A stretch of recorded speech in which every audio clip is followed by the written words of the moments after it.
followed by communications because of those hyperscalers. Energy, that is down after trending higher for the past 2 days on escalation in the Middle East.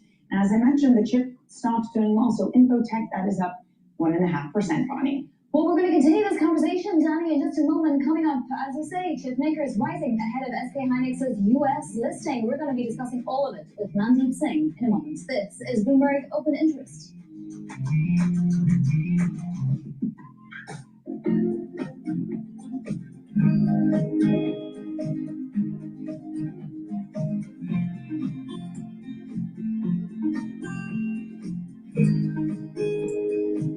Urge others, namely the United States, to implement the deal sooner. I think what I'm trying to emphasize here is that Iran's perspective is that the implementation of the agreement is eroding and the dividends will not arrive. This is why, and I share this view with you, that they're lashing out to punish the regional countries and get them to urge the U.S. to implement the agreement.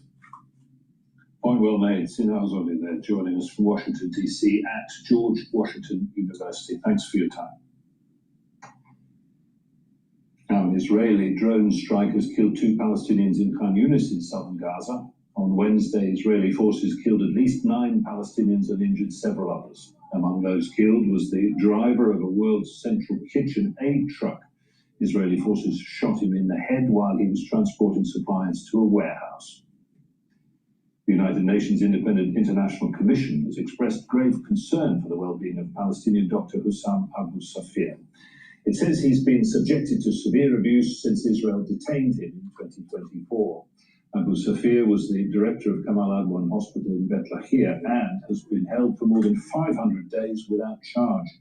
The Palestinian Prisoners Society has called for urgent international intervention and for his immediate release. Dr. Abu Safir's brother, Muafak, says we have got to the point where literally anybody can build a fully working app without knowing how to code. This is Base 44. This is a first look at the current... So we begin this morning in the Middle East as the military carries out a second night of airstrikes against Iran. DrPaulCottrell joins us live from London with the latest on Iran. Greg. Lawrence Bryan, gang. President Trump promised it, and the U.S. military delivered. Another night of airstrikes against Iran. CENTCOM saying some 90 sites were hit, including port cities along the Persian Gulf Coast, an airport, and bridges further inland. The second night in a row of U.S. targeting. And that was followed again by Iranian strikes against U.S. military locations in 3 Gulf nations, Kuwait, Bahrain, and Qatar. Missiles and drones used in those attacks. All this disruption, the temporary ceasefire between Iran and the U.S., triggered by Iranian hits on 3 ships traveling through the Strait of Hormuz earlier this week. Iran thinks it still has control there. On its way back from a NATO summit in Turkey, here's what President Trump said on Air Force One. It's sort of crazy, to be honest with you. It's sort of crazy. They're a little bit out of control, but they want to make it badly. In response, Iran's top negotiator, Mohammad Bagher Ghalibaf, posted, America still hasn't learned that bullying and breaking promises are no longer cost-free. Let me put it plainly, if you strike, you'll get hit. Actual negotiations between the two sides regarding the 14-point memorandum of understanding had been paused for Iran's funeral proceedings for its former supreme leader, Ayatollah Ali Khamenei, killed in the first days of the conflict. The body, which had been carried in processions in next-door Iraq as well as Iran, is set to be buried today in his hometown of Mashhad. Folks, it's not clear whether all of this means the restart of full-scale conflict. Trump did add that anything that happens is going to happen very fast. Indeed it is. Back to you. Well, thanks so much, Greg. That's great. So what is it, 90, and then the day before 70, so over 150 strikes in 2 days. I'd like to know details of it. We don't have the details of it, but the one thing is pretty clear. Whoever signs the 60 days memorandum of understanding on the Iranian side, they won't have any power. So we should not even pretend that they do. So let's just say the speaker's sincere, the foreign minister's sincere, that they hate us, but they don't want to fight us. They want to be able to unfreeze their funds. They want to be able to sell their oil at market rate.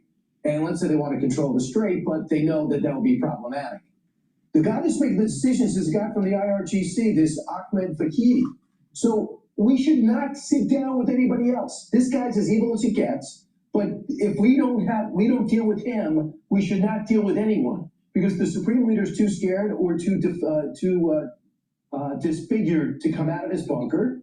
He doesn't even go to his dad's funeral, so forget about him. So it's about this guy who's running the Quds Force and the IRGC commander. So because either these guys don't control it or they're just talking out of both sides of their mouth, but they refuse, as of this hour, they refuse to give up their gradual control of the strait, which is going to be a fee and toll system. And if you look at the memorandum, the MOU, it says that they're going to be managing this strait. We're not going to allow it. And that's fundamentally what happens. They hit 3 ships and they've absorbed 150 shots. So part of the problem is that after we took out all the leaders, at least the first 2 levels, the Iranians had a goal, and the Supreme Leader left a plan to decentralize power. And I think this is by design. He realized that it would have brought them to the hill, and the IRGC has all the weapons, and they're firing on these shipping containers. And they realize, because of what we've telegraphed through the media, that the gas prices are going to be affected right there. And so they hope to pressure the president to make policy decisions strictly based on the gas price. And I think the president is annoyed with him right now. He realized that they're a bunch of liars. He's always realized that. But I also think there has been credible threats against his life. And it shows, Emily, that the president was quite angered by that yesterday.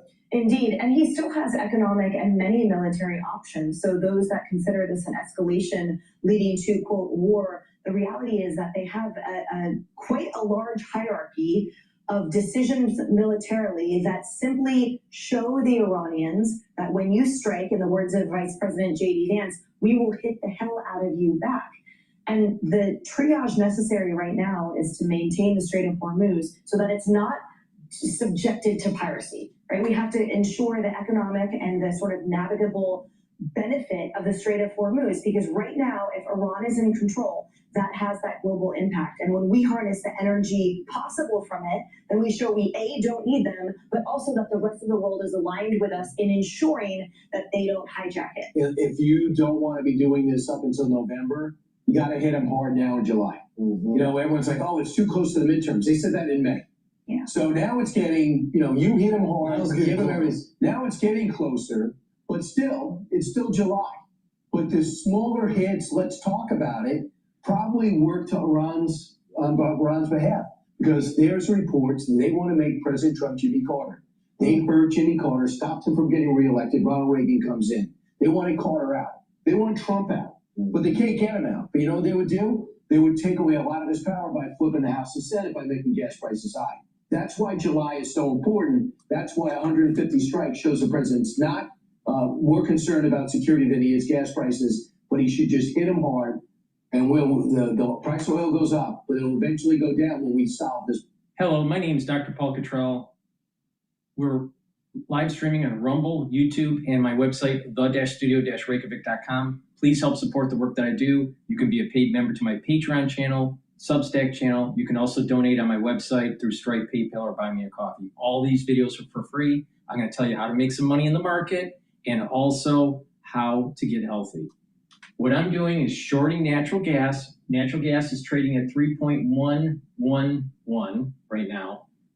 The markets are open. The S&P 500 is at 7,506. My year-end target for the S&P 500 is 7,800 or 8,000, somewhere in there. VIX is stabilized at 1665. Currency markets are stable. Euro's at 114, Japanese yen's at 162.33, and oil's starting to go down a little bit. It's at $72.77.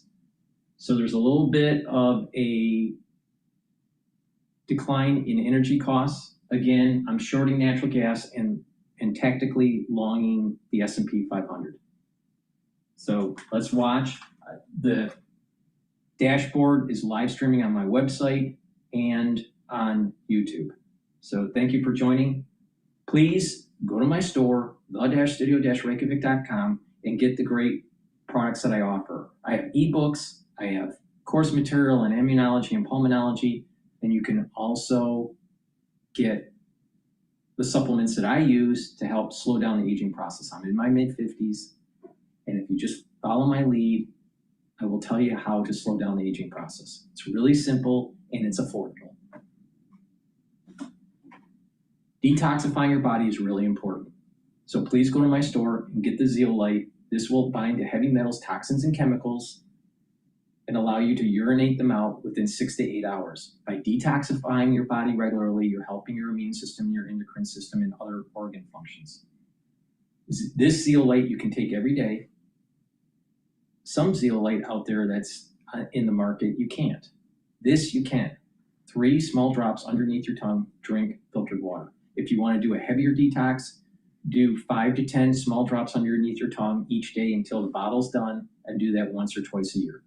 It's up to you, but I recommend a maintenance lower dose to detoxify your body. It's also important to clean your environment. If you have chemicals around your house, cleaning solutions, paints, if you have to have them, make sure that they're in a double layered container so it's not degassing.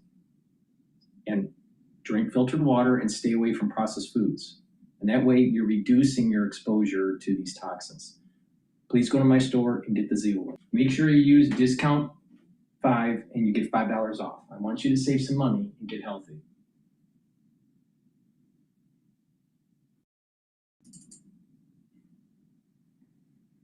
Tensions boiling over as the U.S. and Iran exchanged strikes overnight after President Trump said the ceasefire with Tehran is, quote, over. Joining me now is Arkansas Congressman Rick Crawford. He is the chairman of the House Intelligence Committee and is a United States Army veteran. Congressman, thank you so much for your service to this great nation, number one. You bet, thank you. Before I get into the Iran situation, we just heard Madison's report on these AI models. What are your thoughts on these concerns, Mr. Chairman, around AI and the powerful nature of these new models? Well, I think everybody kind of has these concerns about AI, myself included. I think they're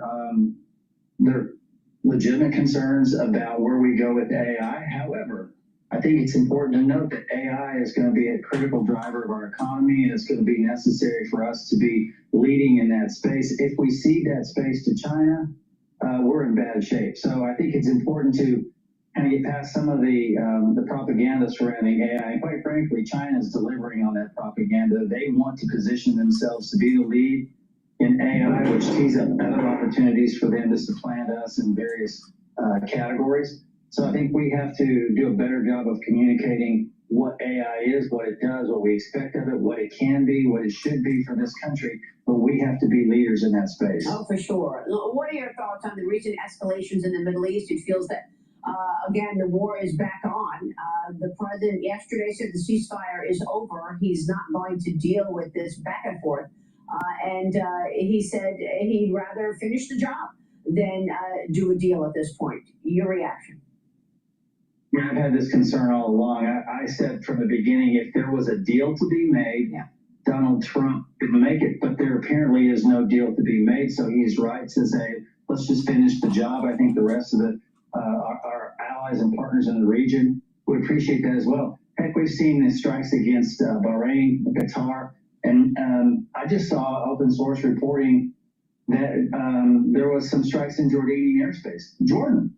I mean, they're going after everybody just to act out because they're upset about the fact that they haven't been able to make a deal or even in good faith with the United States. This is crazy, and it's time to end this. I think the Iranian people, you see these AstroTurf crowds supporting the regime in Tehran, but I don't believe that propaganda. I think the Iranian people are supportive of the United States coming in and helping them to achieve liberty, and I think that's the direction we need to go. Oh, for sure. The Iranian people are thanking President Trump. It's all over social media. But look, I mean, when you say finish the job, what does that mean? You're right. I mean, airstrikes in Jordanian airspace, you know, the Iranians leadership, for some reason, think it's a good idea to lash out at their friends in the region. It has only strengthened relations with the United States between the U.S. and those players. But your thoughts on what finishing the job means specifically? We have to absolutely restore free flow of the Strait of Hormuz. That can't continue to be leveraged for the Iranians. It has been for 47 years. They have used the Strait of Hormuz as leverage in every engagement, every opportunity they could. And it's time for that to end, number one. Number two, there can be no more ballistic missile production, no more nuclear proliferation at all. And I think President Trump agrees with that. What the Strait of Hormuz and their ability to leverage it has done has allowed them the operating space. Well, I think that's about this, agrees with your So for the ones that are paying attention, the natural gas now hit 3.097. I closed out my position. The market has been only opened up for less than 30 minutes. So I've cleared out my short position for natural gas. I think there's a trading range between about 3.1 to about 3.3. So I'm going to just let it sit. I'm just going to watch the price curve and not be in, but I've capitalized, made the money, and it took only 30 minutes. Now, the S&P 500 right now is trading at 7,517. And as it starts to tick up, I'll probably close out my position, but I'm going to just wait it for right now.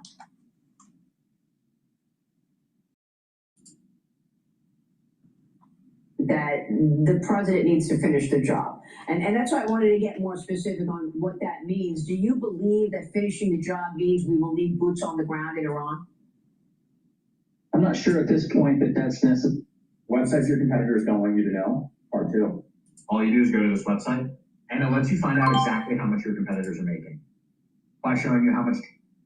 I'm not sure at this point that that's necessary. I think what the president has demonstrated a pretty big complement of options that this can be achieved without not necessarily putting boots on the ground. So I wouldn't take any option off the table, but I don't think at this point that that's something that's being considered. Yeah, and I know that the president does not want to do that, certainly doesn't want to do that at all, but certainly doesn't want to do it now at this moment in time, a couple months away from the midterm elections. But the Senate Intelligence Committee is going to hold a hearing next week on Jay Clayton's nomination as the new Director of National Intelligence. That hearing, of course, delayed by President Trump last month when Bill Pulte was serving as acting DNI. He's been serving there since June 19th. But Pulte's appointment led to a breakdown in negotiations on the Foreign Intelligence Surveillance Act, or FISA. The surveillance bill lapsed for the first time since its enactment, Congressman, as you know. By the way, the president posted, I thought this was so funny. He posted this: why are the Democrats so afraid of Bill Pulte as DNI? He would only be acting. What do they have to be afraid of? What are they hiding? There must be something big. Mustn't there be? What is the latest on the FISA talks, and how crucial is it to get that funding restored? Your thoughts on Jay Clayton as well? Well, the president raises a good point. What are they afraid of? This was, I think, thrown up there as just one more roadblock for them to impede progress as it applies to us trying to get 702 across the finish line. I mean, they were looking for any excuse. This was the excuse. It's unnecessary. We're in uncharted waters right now. 702 is a critical national security tool. Everybody will tell you that. We shouldn't play games with 702. We shouldn't say, well, this individual can have it, but this individual can't. Well, the reality is the DNI has no 702 query authority anyway. What you're trying to do is make a political statement, and you're doing it with the wrong tool at the wrong time. This was the wrong hostage to take. It's just not a good fight for them, and what they've done is imperiled national security in the process. Yeah, all good points. Meanwhile, I got to get your take on what gets done before the. All right, so we're going to pivot to another video. Please go to my store, the-studio-reykjavik.com, and make sure you get the structural nanosilver lozenges. These will help during the allergy season and the cold season. You can get it in orange splash and manuka honey. Made from structural nanosilver, they'll help to neutralize and help to protect that oral pharynx. Super important to boost up that immune system. So please go to my store, get the structural nanosilver lozenges.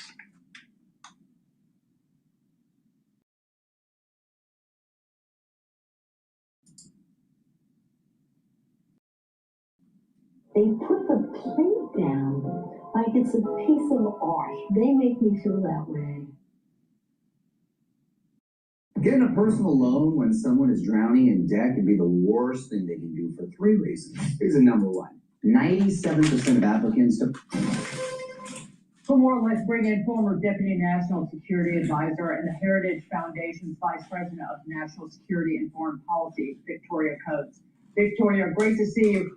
Oil today up a little bit, but it's still under, I think, $74 a barrel. And if this regime is to be toppled, then we must starve it, and that means financially. And even with the Treasury sanctions, the revocation of the sanctions waiver, Iran can still sell its oil. And even counting the oil that's at sea right now at a discount, it would be able to fetch about $4 billion. It won't be able to settle those transactions in dollars, but that's it. The only way to stop Iran from selling oil and making money is to reinstate that blockade. Is that necessary? And will President Trump do it? Well, Dagan, Brian, great to be with you. And I hope everybody had a wonderful 4th when we had that huge celebration and the folks in Iran had a big funeral. And I think that contrast was very telling. And, you know, Dagan, I strongly agree. I don't want them to sell a single barrel. And I am fine with reimposing the blockade. But the fact of the matter is that $6 billion, $4 billion, $10 billion, that's not going to save them at this point.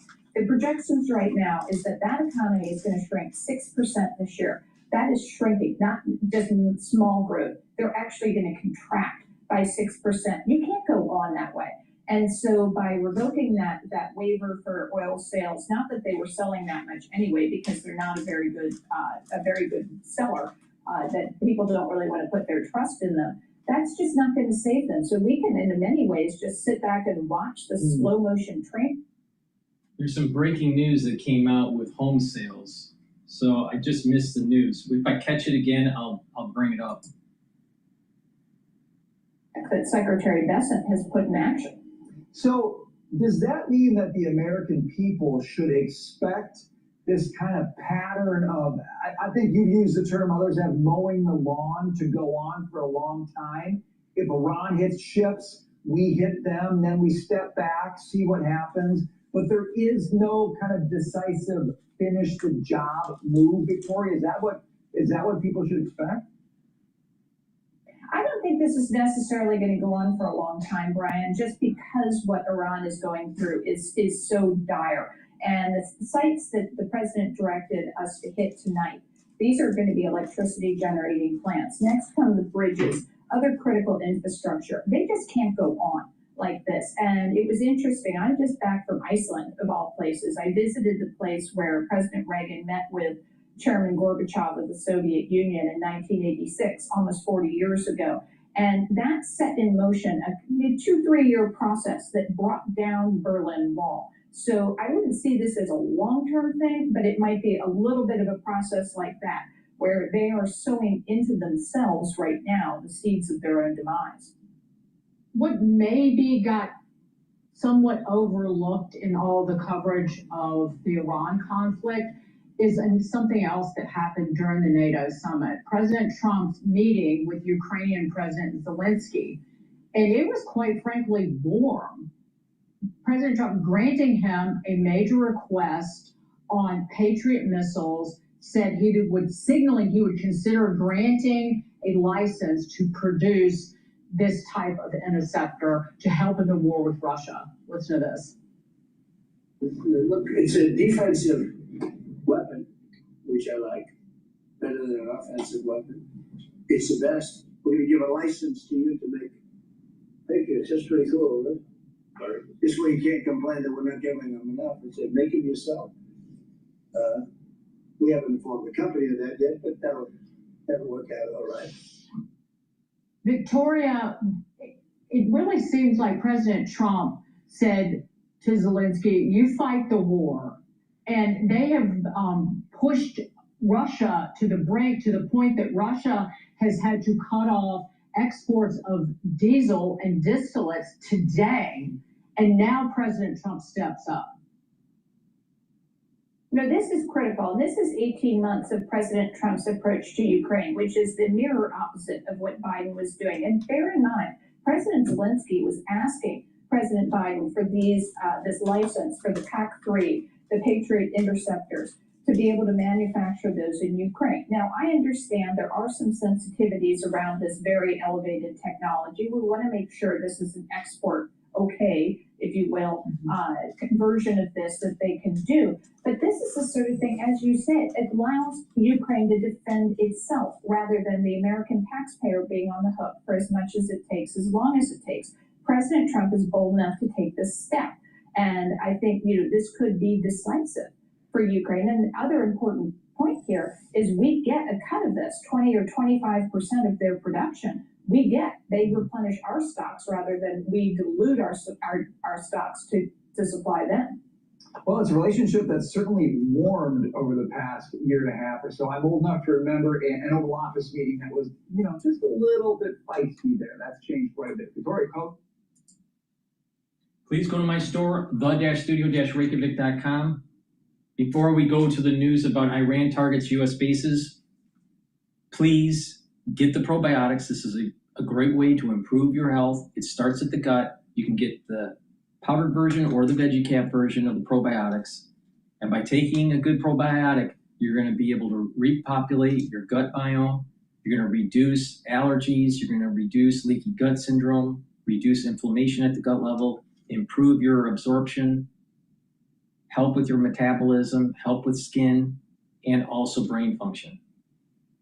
Good gut biome is really important for a foundation for proper health. So please go to my store, get the probiotics, either veggie cap version or powdered version, and take them every day. Use discount 5, and you save some money. You can use that discount as many times as you want. Please help support the work that I do. All these videos are for free. I want you to get healthy, and I also want you to understand that you can make some money in the news. Like I said, I made my money today within less than 30 minutes when the market opened by shorting natural gas. So just take a look at the price curve of natural gas. It went down pretty nicely. So just pay attention to me. Right now, I closed the S&P 500 position, tactical position. It's trading right now at 7,508. I may go back in today, but my real observation here is I closed out all my positions for shorting natural gas. Now what I'm doing is I'm looking to see if it bounces back up to 3.15, maybe even 3.17, and then I'll probably short it again.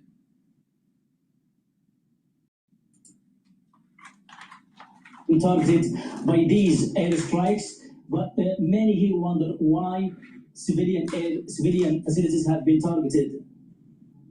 Mahmoud, at the same time that all of this is going on, the funeral for the late Supreme Leader is also taking place. It was delayed, but Iran says not because of these strikes. Can you tell us what's happening right now in Mashhad? Well, the funeral commemoration of the late Supreme Leader Ayatollah Khamenei that spanned several days, starting last Friday, and several locations in and outside of Iran, has now reached its final stage as the coffin being carried by millions who are marching towards the shrine of Imam Reza in the city of Mashhad, the second Iranian largest city, and which is home to the shrine of Imam Reza, which is sacred for millions of Shia Muslims across the world. Ayatollah Ali Khamenei is now being laid to rest at the shrine of Imam Reza, as the local television has been showing millions of people chanting slogans and carrying the coffins, marching towards the shrine of Imam Reza. The postponement, according to officials here, is not because of the airstrikes, the US airstrikes, but because the sophisticated, the scale of arrangements, as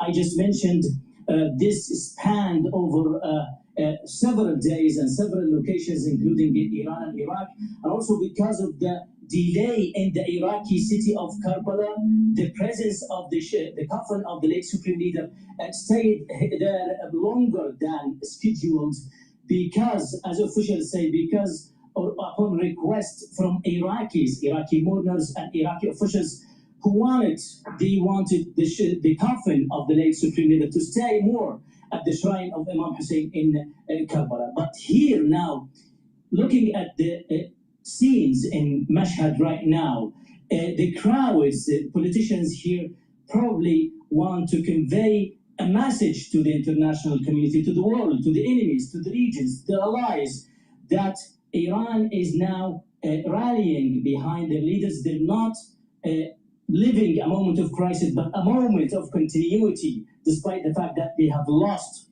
their supreme leader in an unprecedented attack by the US and Israel. And this is probably the most important political event in Iran since the death of Khomeini in 1989. Really.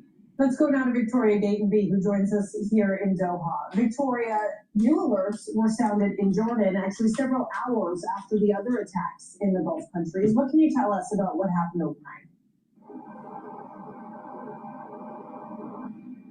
Well, we've had a statement from the Jordanian military in the past few hours in which they have confirmed that they successfully intercepted 8 missiles that were fired from Iran into Jordanian airspace. They say those interceptions resulted in shrapnel falling, but no one was injured and there's no reports of any damage. But they have released in their statement the following. They say, "We are operating at the highest levels of readiness to protect the kingdom's airspace and defend its sovereignty and the safety of its territories." Now, over the course of today, we have been hearing more about the scale and the scope of Iran's attacks on Gulf countries over the past few hours, and indeed overnight. Kuwait's Ministry of Interior released a statement saying that they had successfully intercepted 3 ballistic missiles, 1 cruise missile, and 10 drones since dawn this morning. They say the shrapnel that fell as a result of those interceptions did injure 1 person. Now, there were also attacks over Bahrain and also here in Qatar. Iran's military say that they target a satellite antenna based around the early warning detection system that operates across this country. That was successfully dealt with. There was a warning message that people here have not been used to for the past 3 months. That happened at about 3:30 a.m. this morning, but was quickly followed with a follow-up message saying that that threat had been eliminated. Victoria, how are these countries going to respond to this? They've been exercising restraint over recent months, but saying that they reserve the right to respond. What are we hearing about how this may go forward?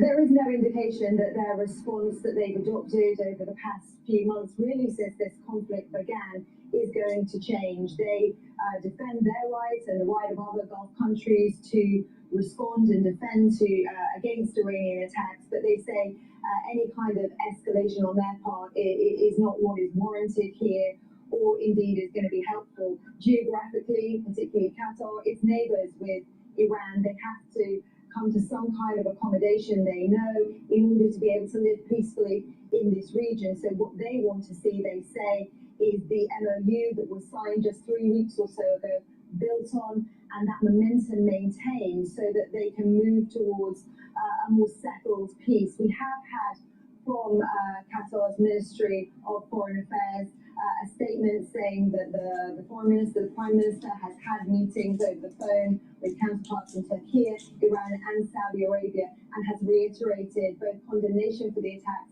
and this call for sort of de-escalation. Okay, Victoria Gatenby live for us here in Doha. Victoria, thank you. Let's bring Mike Hanna in now, who joins us live from the White House. Mike, on that topic of the Memorandum of Understanding, many people are wondering what this all means for peace talks between the U.S. and Iran.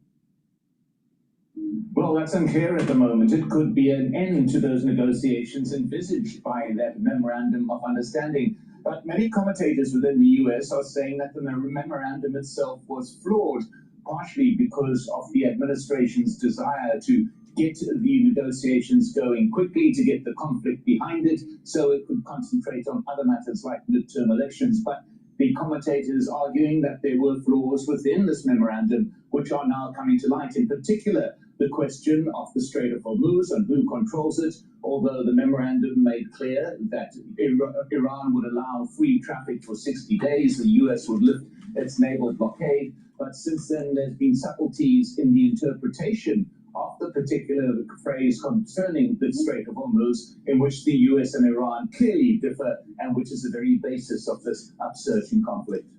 Mike, how is this all going to be received in Washington by the other lawmakers in America? What are they saying about these, what seem like now continual back and forth strikes between the US and Iran? Well, let's not forget that there were even some Republicans who voted against President Trump being able to continue waging this conflict. All the Democrats in Congress voted for the War Powers Bill. However, they were joined by a small number of Republicans, but still it's significant that there was a division within the party over this particular conflict and President Trump's waging of it. Now, the fact that the conflict appears to be renewing is just going to intensify, those divisions within the Republican Party, and also perhaps the anger among the American people. This war has proved deeply unpopular among the American public, as opinion polls show, is also dragging down President Trump's popularity, something that he does not want to happen as head of the Republican Party, with, as I said, those midterm elections arriving. So there is a political dynamic to all of this, which, to mention what I said earlier, is one of the reasons, say commentators, why President Trump was so quick to adopt what is increasingly proving to be a flawed memorandum of understanding. Al Jazeera's Mike Hanna reporting live for us from the White House. Mike, thank you. For the ones that are watching the S&P 500, especially from the dashboard, it's trading at 7,491 right now. It broke the 7,500 level, and VIX is starting to creep up. It's just below 17. The question is, will it start to go negative? So with the news that's popping up and with some of the economic data that's popping up, we may actually dip into negative territory, at least in the interim for today's trading. Right now, I closed my tactical position for S&P 500, and I may go back in depending on the price curve development. I'm also watching the S&P 500. I'm also watching natural gas with the S&P 500. I closed out my position for natural gas. I'm looking to go back in to short it. Right now it's trading at 3.097. It keeps on wanting to fall. I think that's a little dangerous to short at this level. So I'm kind of like just waiting it out. Sometimes it's better just to wait. You know, for people that have fished, you know what I'm talking about. Sometimes you just have to wait, especially if you're target fishing, if you're fishing for a particular type of fish, right? So let's just let this evolve. Let's listen into Bloomberg here. Dan, thank you so much. We always appreciate your reporting. Dan Williams, he's a reporter for Bloomberg News. He is based in Jerusalem, boots on the ground, as they say, getting the latest reporting from there. And again, it just seems like, you know, I was talking to an oil analyst earlier in Bloomberg Surveillance. I mean, they're kind of modeling out, this is going to drag out for a while. And so the energy markets are kind of feeling that. And again, we saw oil up 6-7% earlier this morning. It's down 1%. Yeah, and the energy sector in the S&P 500 down more than 1%. And obviously the question what that means for inflation and Fed. So oil right now, oil's trading at 72.65. Natural gas is trading at 3.102. I'd like to get back in and short it at 3.17. That'd be ideal. Now, there are two ETFs that are also important to pay attention to, Gush and DRIP. DRIP has been going up. It's at 4.955 because it's shorting. It's a leveraged ETF shorting energy companies. And then DRIP, that's DRIP. Now, Gush is trading at 33.01, and that's been trending down today. Obviously, because of energy commodities prices are going down. All right, with that, let's go to Carg Island. What's going on there? Has anyone actually made it to level 4 before? If you're slightly congested, use level 1. If you find your go on, all this. All right, so this is Fox Business talking to a retired U.S. Navy SEAL. Please go to my store, the-studio-reykjavik.com, get the omega-3. This will help with your cardiovascular health, help to control your lipid profile, reduce inflammation, reduce plaque formation. Super important. Magnesium and zinc boosts up your immune system and helps with brain function. Vitamin C helps with skin, the immune system, and brain function. I highly recommend stacking the magnesium and zinc and the vitamin C and magnesium. Now, with the vitamin C, this also works really well with cross-linking with the collagen to improve your dermal layer. You take the collagen powder, you take the vitamin C, drink filtered water, it will cross-link and improve that dermal layer.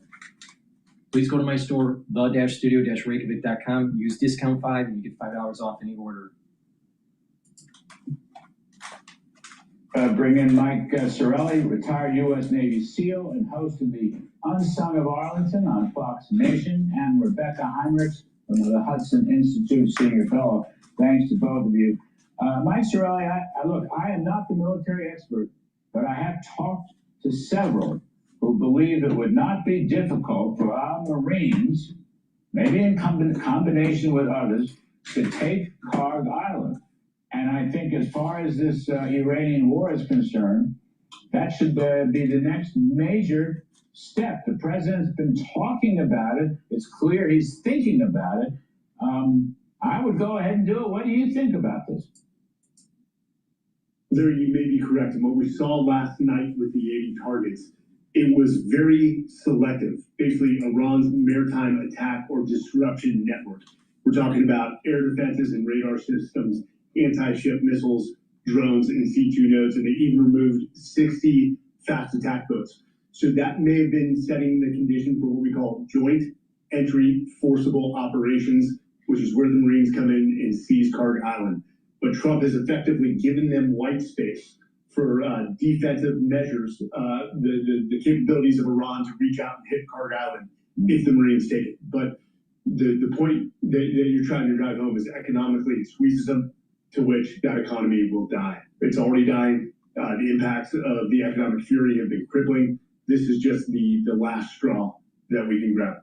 And Rebecca, I'm coming to you in a moment, so hang on. But just to follow up, Mike, what you're suggesting, what I heard, is we don't want to give them white space of the Iranian. So if this is going to happen, it should happen fast. Is that what you're suggesting, taking Karg Island? Let's not let the grass grow. Let's just go ahead and do it? No, I would do it, especially after those strikes. You set the conditions. When I'm talking about white space, that's as much buffer for our Marines holding Karg Island to increase force protection for them, to push the Iranians or destroy the capabilities they have of reaching Karg and giving the best chance to our Marines to hold it and hold it well. All right, I got it. Thank you. Now, Rebecca, let me step back a minute. I'd love to see him rip up the memo of understanding and rewrite it. I mean, it should be the terms of an unconditional surrender, no more money. Whether they restore the naval blockade, I don't know. If the military can enforce the sanctions on oil sales, that would be a good thing too. But it's time for the professionals to come in and rewrite the thing in terms that look like an unconditional surrender, Rebecca. Right, the MOU as it was currently written, I had major problems with it, Larry. In particular, 2 provisions. The first provision essentially lifted sanctions immediately. And that's what we've been living under, where the Iranians have been able to be flooded with cash from their oil sales. And who is buying Iranian oil? The Chinese. Nobody else wants to touch it. And so Iran, of course, immediately, as soon as it can have oil sale profits, what's it going to do? It's going to reconstitute its forces. And so that was a flaw. And the second flaw was permitting Iran to have any kind of management at all over the strait. It was implied in one of the provisions that they couldn't toll for 60 days, and then just said 60 days. And so Iran has been insisting that they get to manage the strait. That is a non-starter for the United States. I agree with President Trump's decision to launch again retaliatory strikes, and there's going to be more tonight that I'm hearing. And I agree that if we do take Karg Island, you're going to see a series of strikes again to make sure that those Marines can land as safely as possible. So look for targets that could potentially be used to hit any Marines that would land on that island. So it's not just going to be strikes on Karg, it's going to be strikes all along the coastline to make sure that the Marines can be as safe as possible. Yeah. You know, Mike, the whole MOU, which I have defended, even with its ambiguities, as Rebecca pointed out and so forth, But it was performance-based. You know, you talk to White House sources and military sources, and they all said the same thing. They have to earn their money, the Iranians. Well, it just seemed to me we were really pulling that trigger too fast. We were letting them sell 50 or 60 million barrels, according to some of the oil traders I talked to. That raises a lot of money. Most of it was sold to China, as Rebecca suggested, by the by. But at least it gave Iran a lot of money. But for what? What performance have they done? I mean, it's very clear now they're breaking the entire MOU, and certainly the easiest, most straightforward, and that being open up the Strait of Hormuz, you know, for freedom of navigation. So I like performance-based. I like incentives a lot, but they didn't do anything to earn the money. So it's almost like we had to start from scratch. That's why I'd redo the whole thing, the whole MOU. Yeah, I don't disagree with you at all, Larry. And we've had this conversation many times. You know, this is in line with how Iran views agreements. And they've never honored any agreement over the past 47 years. I agree with you. What I think is a strong call is you have Trump at the NATO summit, and he was very willing and very quick to make a decision to strike Iran. And all our NATOs just saw that when Trump says something, he means it, and he's going to follow up with harsh consequences. The only difference between Trump and all the previous administrations is he actually had the harsh consequences in place with the U.S. military that if they did not abide, they would get struck. And they just got hit hard. And that's the first time in our lifetimes that we've seen a president actually not create a red line, or if they do, the second that's crossed, they hit our adversaries, and it sends a world not only to our allies, but to our adversaries. You are so right. I mean, that is the brilliance of Donald Trump. He draws a red line, he's going to maintain it. You're 100,000% right on that, and it's so important. And you know, the Chinese are watching, the Russians are watching, the North Koreans are watching. You're totally right on all counts. It is so important. Rebecca Heinrich, so you got to come on set with me, and together we're going to rewrite the MOU. All right, and I'm only going to give you one sheet of paper, okay? You can have a computer, but I tend to use my pen. One sheet of paper. All I need is 3 or 4 key points on this thing. The whole rigmarole of the 14 points with their ambiguities and everything ends with the idea that there's going to be a deal. I mean, let's rewrite it. Let's rewrite the thing. Why is that? It's time for that. Yeah, we have all of the economic leverage. We have all of the military leverage. There is no reason to be giving the Iranians any leeway here at all, any money up front. The United States gets to set the terms, and we certainly do not want to be giving the Iranians the opportunity to have the Chinese come in and provide diplomatic cover, which, by the way, the Chinese have backed the Iranian claim to be able to toll the strait. So the United States should be setting the terms, and if the Iranians want to play ball, they follow our terms, and then they get any kind of other benefit. The other point I would make, Larry, is it's not just that we want to send a message to our adversaries. We want to demonstrate that the United States is the ally to be in our corner. The Iranians continue to fire at Kuwait, Bahrain, the UAE. If the United States wants these countries to side with us and to side with the Israelis, to continue normalization with the Israelis, our strongest ally in the region, the United States cannot permit the Iranians to continue to fire on the infrastructure in these Gulf states. And so I think it's imperative for the United States to demonstrate that we are the ally to back, we are the strongest power, and we've got the political will to defend our allies and to fight alongside them. That's the way for stability in the Middle East. Yeah, well, I think Mr. Trump is making that clear, and I think some changes, at least some tactical changes in the campaign are about to happen. Anyway, thanks to both of you. Mike Sorelli, thank you, and thank you for your service always to our country. Rebecca? Please go to my store, the-studio-reykjavik.com. Get the vitamin B complex. This will help to rev up your metabolism, help to protect your neurons through vitamin B12. And the first 4 B vitamins in this complex will help the electron transport chain to boost up your ATP so you have more energy. Super important, especially if you're 40 years of age or older. Please go to my store. It's the-studio-reykjavik.com. All right, let's listen into Bloomberg here. I think they're talking about cybersecurity.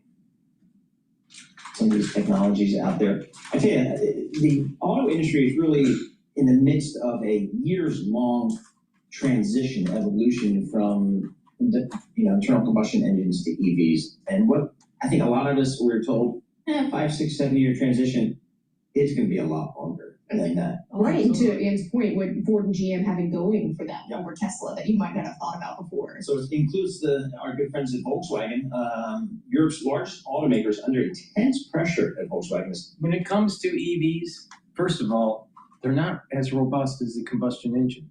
If you buy a vehicle, you're going to be able to have that vehicle for much longer than an EV, if it's a combustion engine, or maybe a hybrid.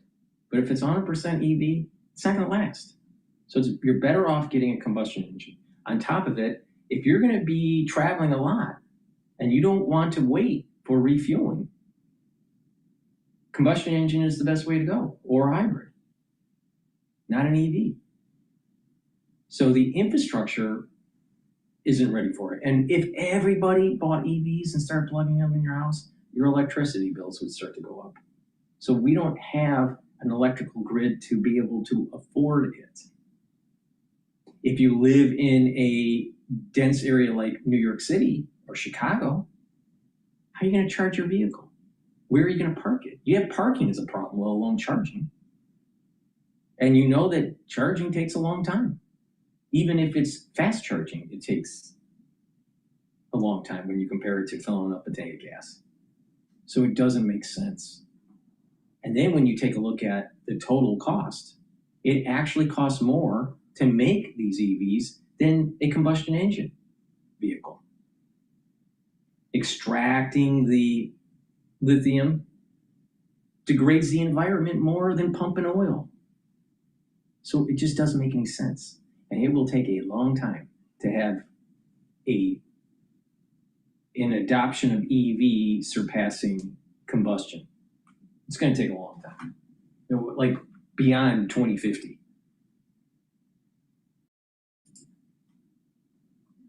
How many factories and workers could potentially be impacted as Volkswagen, of course, as you know, Europe's biggest car maker, comes under those pressures to reduce costs? So back in 2024, the current CEO, Oliver Blumer, he managed to win an agreement for the company in Germany to reduce positions by 50,000. That's already quite a huge number.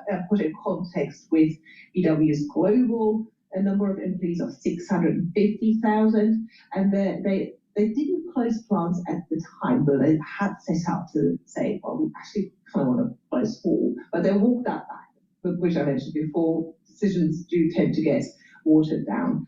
Now that plan is back on the agenda, shutting 4 sites in Germany and doubling that number of cuts among employees to 100,000. So, Elizabeth, you mentioned China. What is the situation in China for Volkswagen there? It just seems like China's really, the manufacturers are like BYD, they're really getting their act together, putting out quality products at very competitive prices.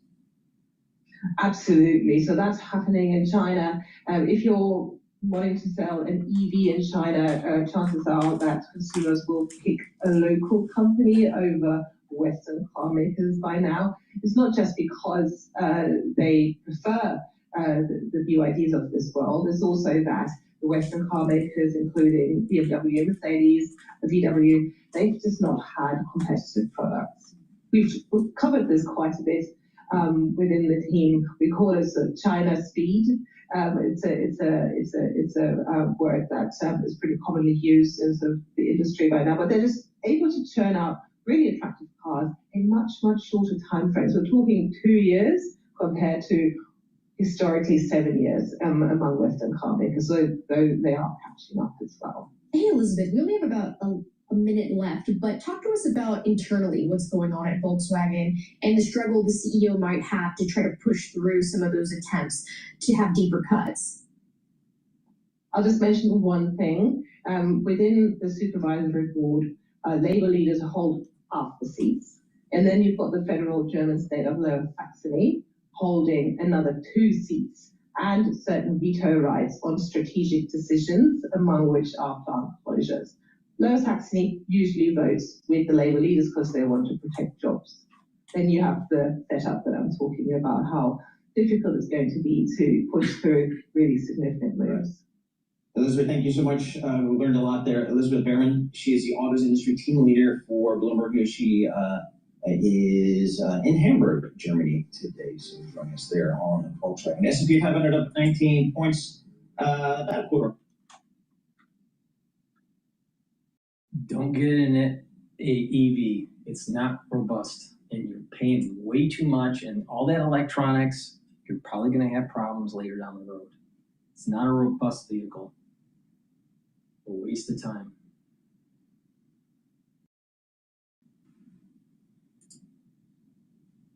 Only bleeding heart liberals buy into that BS.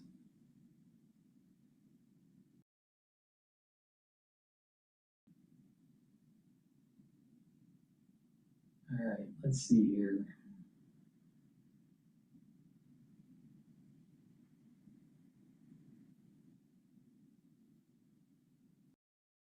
Let's listen to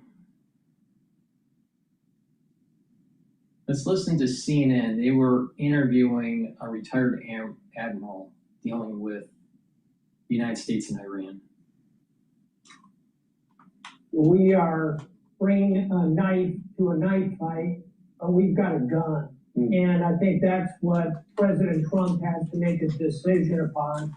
And I'm all for striking Iran. I think they have badly overplayed their hand here. And I think the Admiral Brad Cooper, the head of Central Command, is going after targets that are directly impacting the opening of the Strait of Hormuz.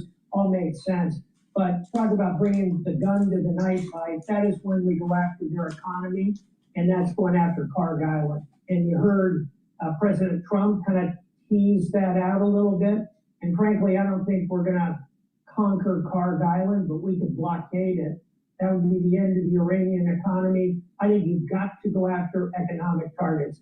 And the problem with doing that is the Iranian response. Will they then go after oil and gas facilities in Saudi Arabia and UAE? So it's not a great set of options, but I think compared to option one, Pontius Pilate, just walk away from it all. Option two, full-blown troops on the ground, massive military, not a very good option. I think option three is amp up the pressure, go after some economic targets, push them back to the negotiating table. Frankly, they've got a pretty good deal, and I think they're about I think we should be putting troops on the ground, taking control of some of the islands that are in the north part of the Strait of Hormuz, destroy the coastline through gravity bombs, and take Cargill.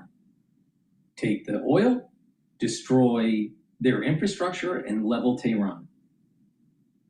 Absolute surrender and destruction of the IRGC.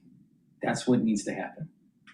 They need to apply the same pressure that General Grant did against General Lee during the Civil War.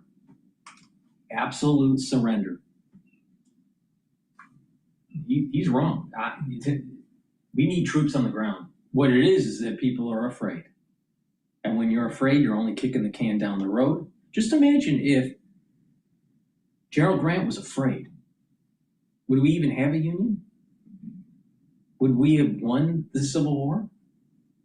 Would we have been a country to be able to fight in World War I and World War II? Would the world be totally different if Grant was afraid? See the point that I'm making? Kicking the can down the road is only going to make it worse, and it's going to cost way more money. And we're already, as a nation, too far in debt with all the bond issuance that the federal government has issued over the years. Just get the job done. So I disagree with the retired admiral.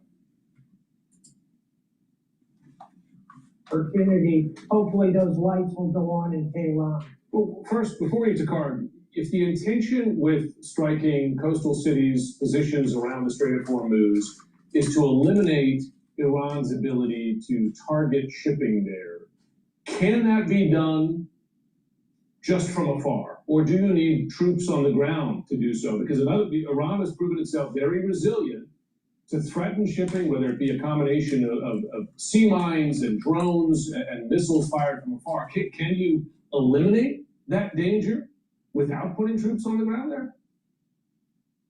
I've gone through the Strait of Hormuz close to 100 times on Navy warships, both under attack from Iran and in other circumstances. We've been at this for 40 years in my career trajectory.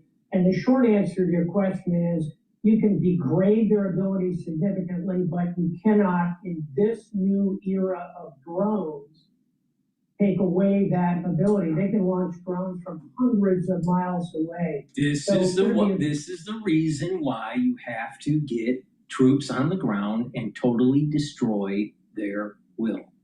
You have to destroy the theocracy and you have to destroy the IRGC. It can be done. But we have to level Tehran. We have to level the whole coast and take the islands and take the oil.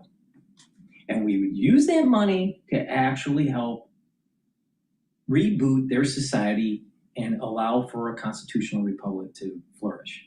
And if the people don't want it, then they don't deserve it. You know, some people just don't deserve freedom because they don't want to fight for it. I suspect that if you knocked out the IRGC, that they will align with the United States. But if they don't, fine, we have the oil.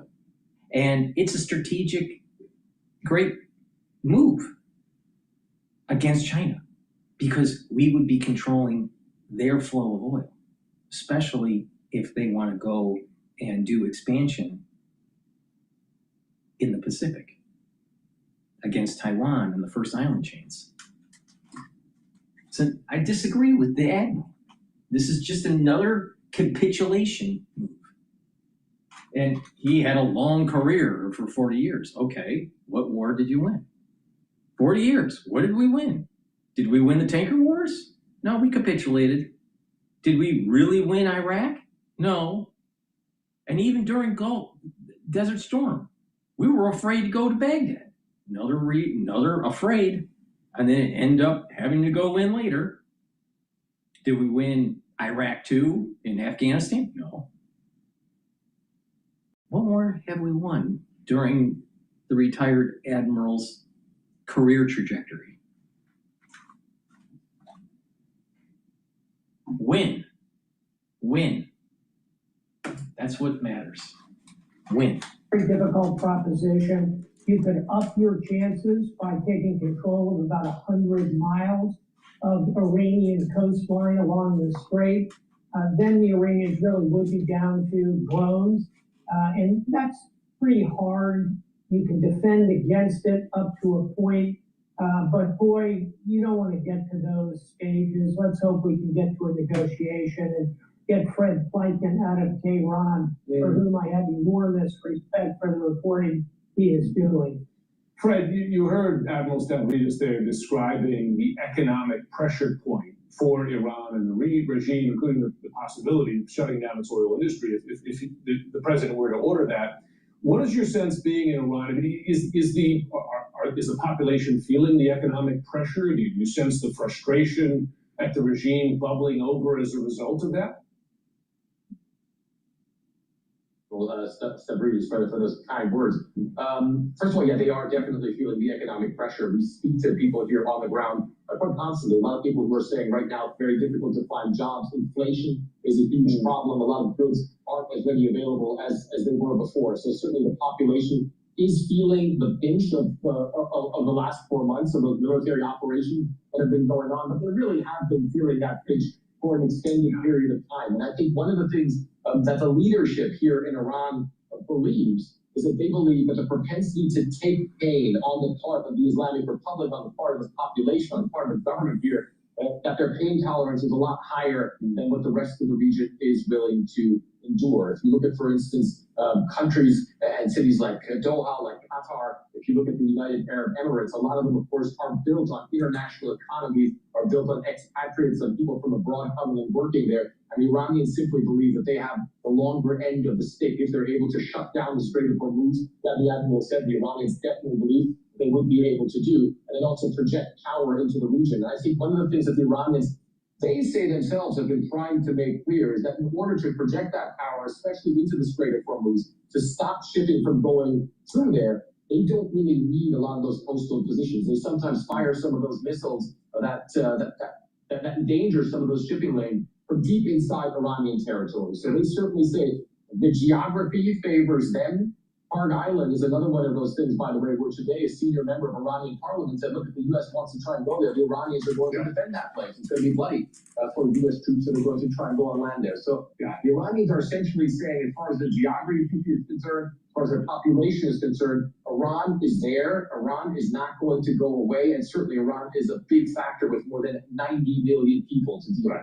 Well, just ask the Ukrainians about how far you can fire drones and deep inside an enemy territory and cause damage. Admiral Stavridis, before we go, you mentioned the prospect of the U.S. blockading, perhaps, or taking control or destroying facilities on Harg Island. One danger with that, right, from the U.S. perspective, is the effect on oil prices, and therefore the effect on the U.S. economy and the president's own concerns about gas prices in this country and the political effect of that in the midterms.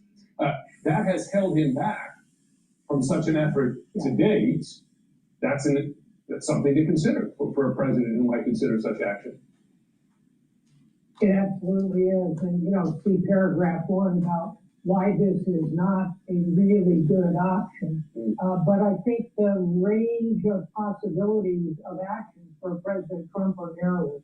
And he can, at this point, either come up with something to pressurize the Iranians to get to the table, but as Fred points out, they think they can take a lot of pain, and I think they can too. And don't forget, the protesters, the heart of that resistance, were killed in January when they shot down 40,000 of their own people. Those were the shock troops of the revolution.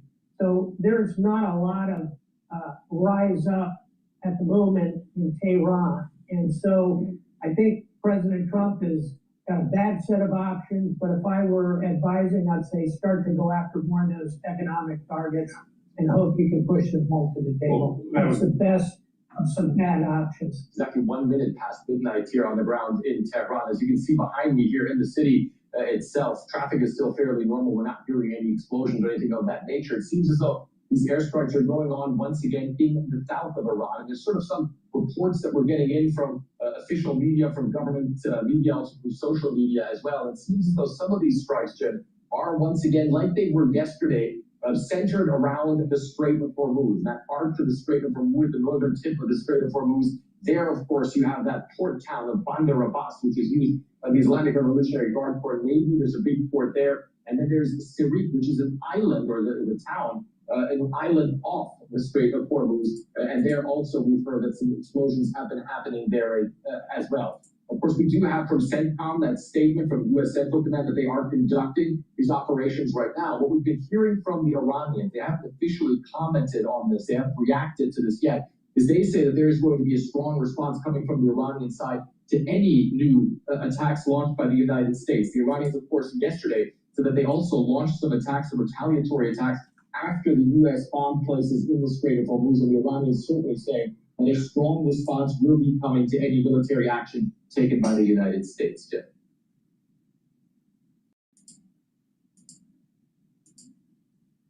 Good point. For Iran and the regime, including... Please go to my store, the-studio-reykjavik.com, and get the clarity factor. This will get rid of that brain fog so you can concentrate. It'll also help you to think faster and have better memory over time. Take it every day, preferably either in the morning or the mid-afternoon. Drink it with filtered water. And what will happen is your neurons will connect better. You'll have what is called positive neuroplasticity. And the neurotransmitters will be produced better. But this positive neuroplasticity is going to help with that cognition, help with that memory, and concentrate. You're going to be able to concentrate on tasks. It's a great supplement to help improve your brain function. Please take my advice and get the clarity factor. Use it every day. Another great supplement that will help your digestion is taking digestive enzyme complex. If you're 40 years of age or older, it's important to improve the health of your pancreas. You need to reduce the load on your pancreas. Your pancreas produces the enzymes to be able to digest.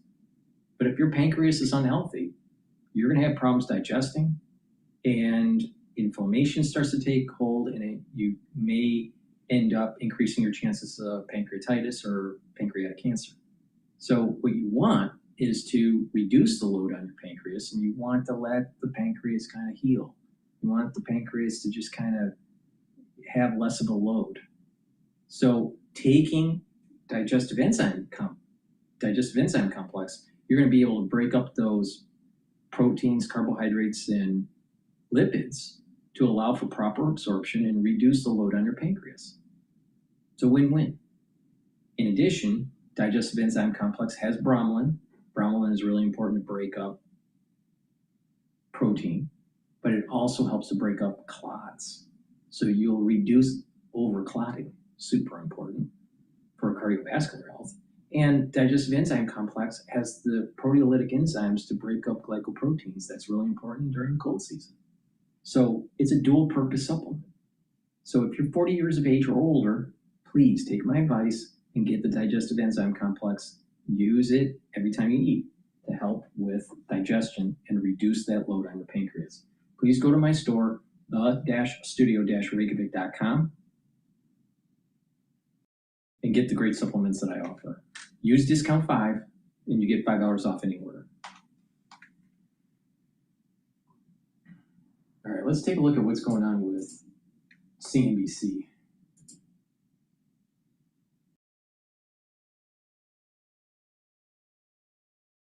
Now let's listen to about how, this is Palo Alto Network CEO.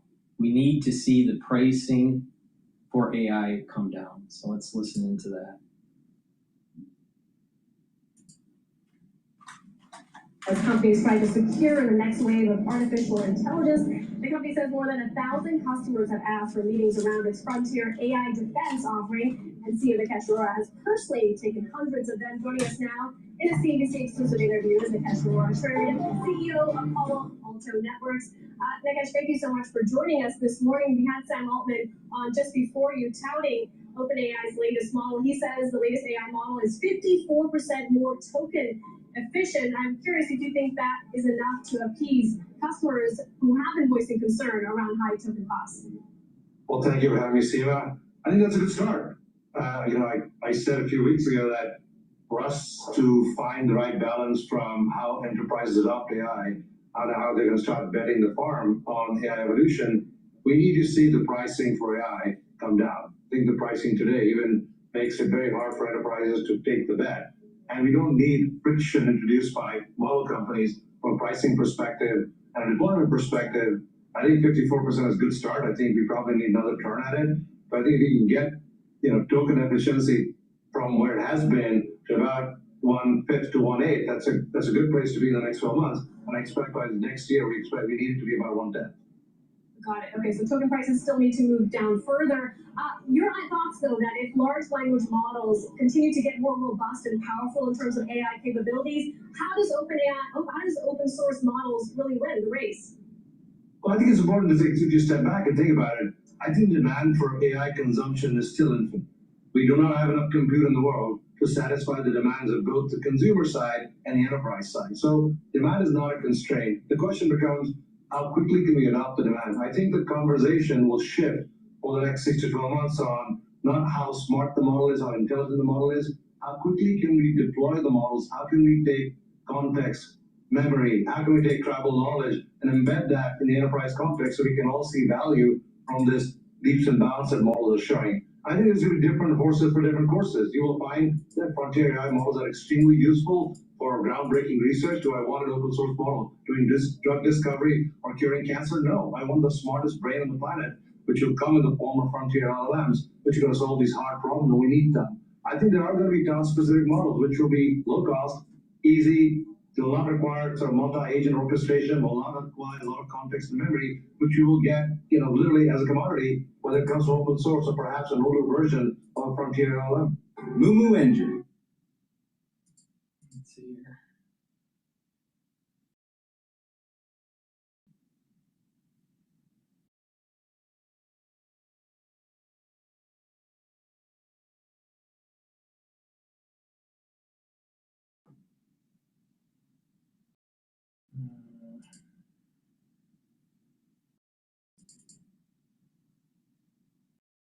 So I've been conditioned to ignore this situation. I wake up this morning, I want to ignore the situation. Can I ignore the latest situation in the Middle East? And no, absolutely not. I mean, this is a geopolitical crisis that just won't go away, won't end. The ceasefire, according to the president, is over, and he's clearly in a position to know and in a position to end it. So we're back to square one in some ways, back to where we were in March. I think both sides are testing one another. I think the president is demonstrating to the Iranians that while they may have obviously a significant impact on flows through the strait, he can shut off their oil to the rest of the world.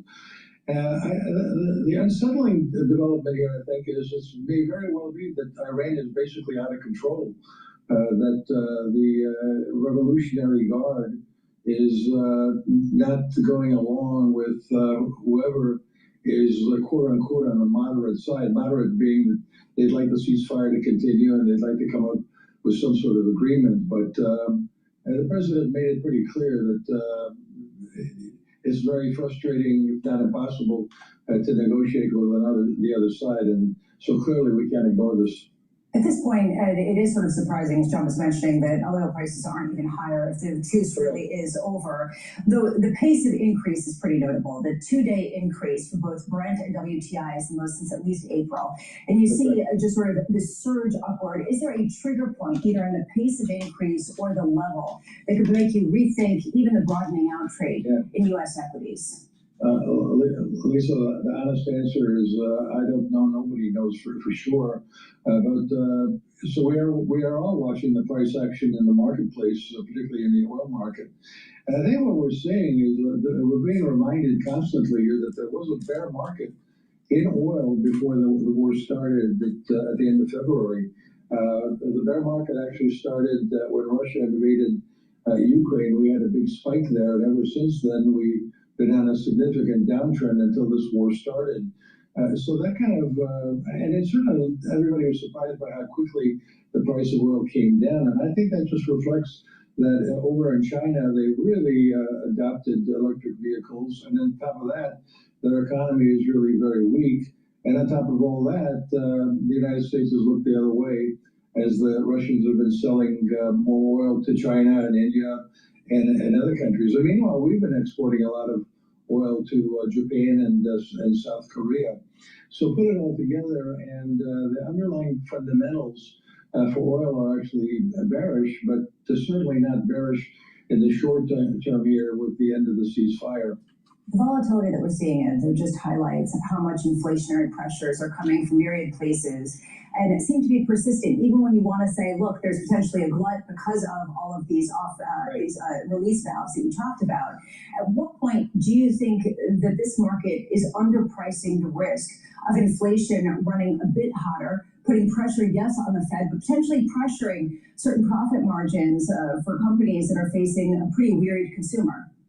Well, before the June meeting of the FOMC, we thought that the Fed was going to pivot fairly significantly from an easing stance back in April to a tightening stance in June, and that's exactly what happened. The big surprise to me was that Kevin Warsh turned out to be among the hawks, because he had, when he interviewed for the job, he certainly sounded dovish.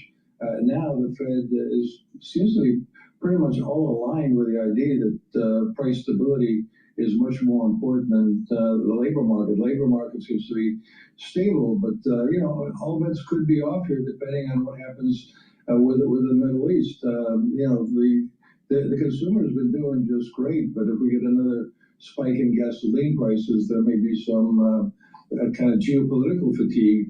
And meanwhile, the market has run into AI fatigue.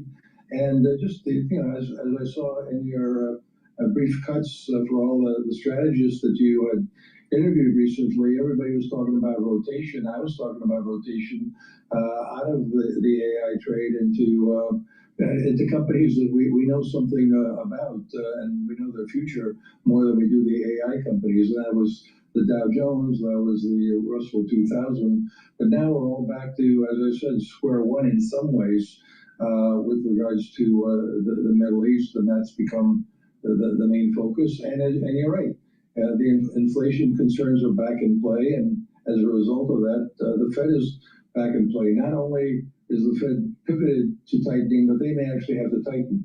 This is the three-punch combination right now to sentiment head. It's not just a situation in energy, to your point. Correct. It's how you fold that into the outlook for interest rates. And the third point is this rotation, quite vicious rotation away from the high flyers in this equity market right now. Lisa Shallow at Morgan Stanley was pretty scathing in the last 24 hours. She said, "Mark, many investors are waiting for AI capex to actually slow before reducing semiconductor exposure.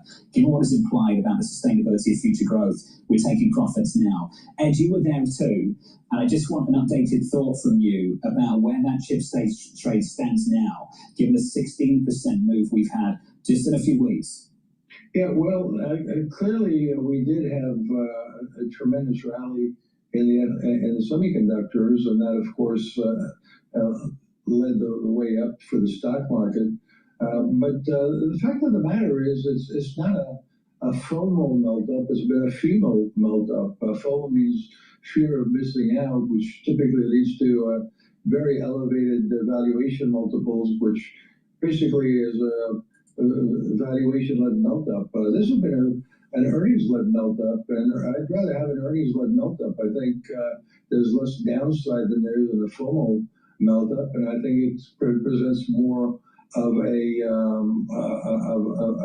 opportunity in the market, because the fact of the matter is earnings have really justified the rally in semiconductors, and it's not just expectations, but it's expectations based on actual reality. So I would view this sell-off more as an opportunity than a reason to panic. But right now we're seeing not so much panic, just massive profit taking because there have been massive profits. So Ed, you went there. When did you start buying these chip names that have been beaten up in just a few weeks? Well, I think we're getting pretty close, because these things move. They don't kind of do things in the leisure fashion. They go up very quickly, they go down very quickly. And so I think there's an opportunity starting right now, but I say that with some hesitation, given that I don't really know, nobody really knows how this latest end of the ceasefire plays out. And so the war is not over, is the bottom line here, and the stock market is working on discounting that idea. YouTube Premium is ad-free YouTube. We're going to go to Fox News about top Iranian negotiator issues chilling warning. You'll get hit. Please go to my store, the-studio-reykjavik.com, and stack these supplements to supercharge your anti-aging. All right? You can take these supplements individually, but I highly recommend stacking them because they're synergistic benefits. Lignans will help to boost up your immune system and your endocrine system, soak up free radicals, and bring down inflammation. That's going to help with the endocrine system, the immune system, your cardiovascular, and brain function. Turmeric brings down inflammation, soaks up free radicals. And by bringing down inflammation, again, you're helping all those different systems that I just mentioned. And ashwagandha root helps to control the cortisol levels and your blood glucose levels. So you're boosting up your immune system and you're helping your cardiovascular system. Now, you can take them separately, but by stacking them together, they'll work synergistically. And what's going to happen is that you're going to supercharge your immune system and your endocrine system. By bringing down inflammation and soaking up those free radicals, you're helping brain function. You're reducing stress on those neurons. So you're reducing plaque formation, reducing amyloidosis. For cardiovascular health, what's going to happen is that by bringing down those free radicals, you're reducing the concentrations of oxidized LDL. So you're reducing plaque formation in your vascular system. So you're going to get better blood flow. So your organ systems will flow better, including your brain. And your hippocampus will have the nutrients it needs to maintain memory. If you start having your carotid arteries starting to clog, you get worse blood flow, and you're slowly choking off your hippocampus. You don't want that, trust me. So please go to my store, get the ashwagandha root, the turmeric, and the lignans. You can take them separately, but if if you take them together, they work synergistically to slow down the aging process. And if you pay attention to what I was saying, you're targeting many of the features of aging, and you're getting more energy, you're bringing down that inflammation, you're soaking up those free radicals. You're helping the immune system, you're helping your endocrine system. When you get older, your immune system and your endocrine system start to fail. It starts to weaken. Your energy levels start to go down. Your inflammation in your body starts to increase. You want to lower that. You'll also notice by taking this stack that you're helping improve arthritis in your joints because you're bringing down that inflammation. So please go to my store, the-studio-reykjavik.com. Make sure you use discount 5 so you're saving some money.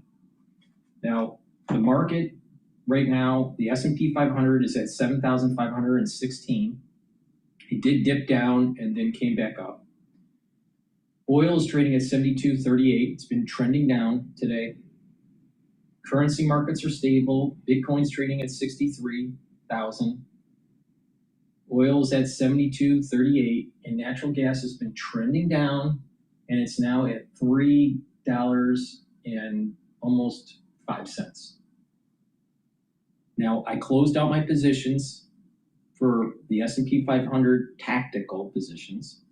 I was longing, made a little bit of money on that. Now, I might go back in, I may not, I don't know yet.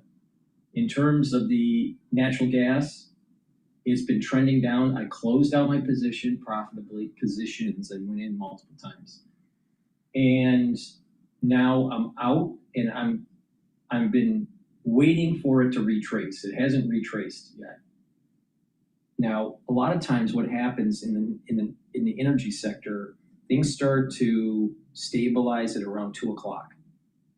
So I'm just kind of waiting it out, and determining if I'm going to put a new position in that will carry over into after session trading or early morning session trading for tomorrow. I'm not sure yet, but I have powder that's dry, and I'm just waiting it out. I would prefer to see natural gas start to retrace a little bit back to 3.1 before I short it again.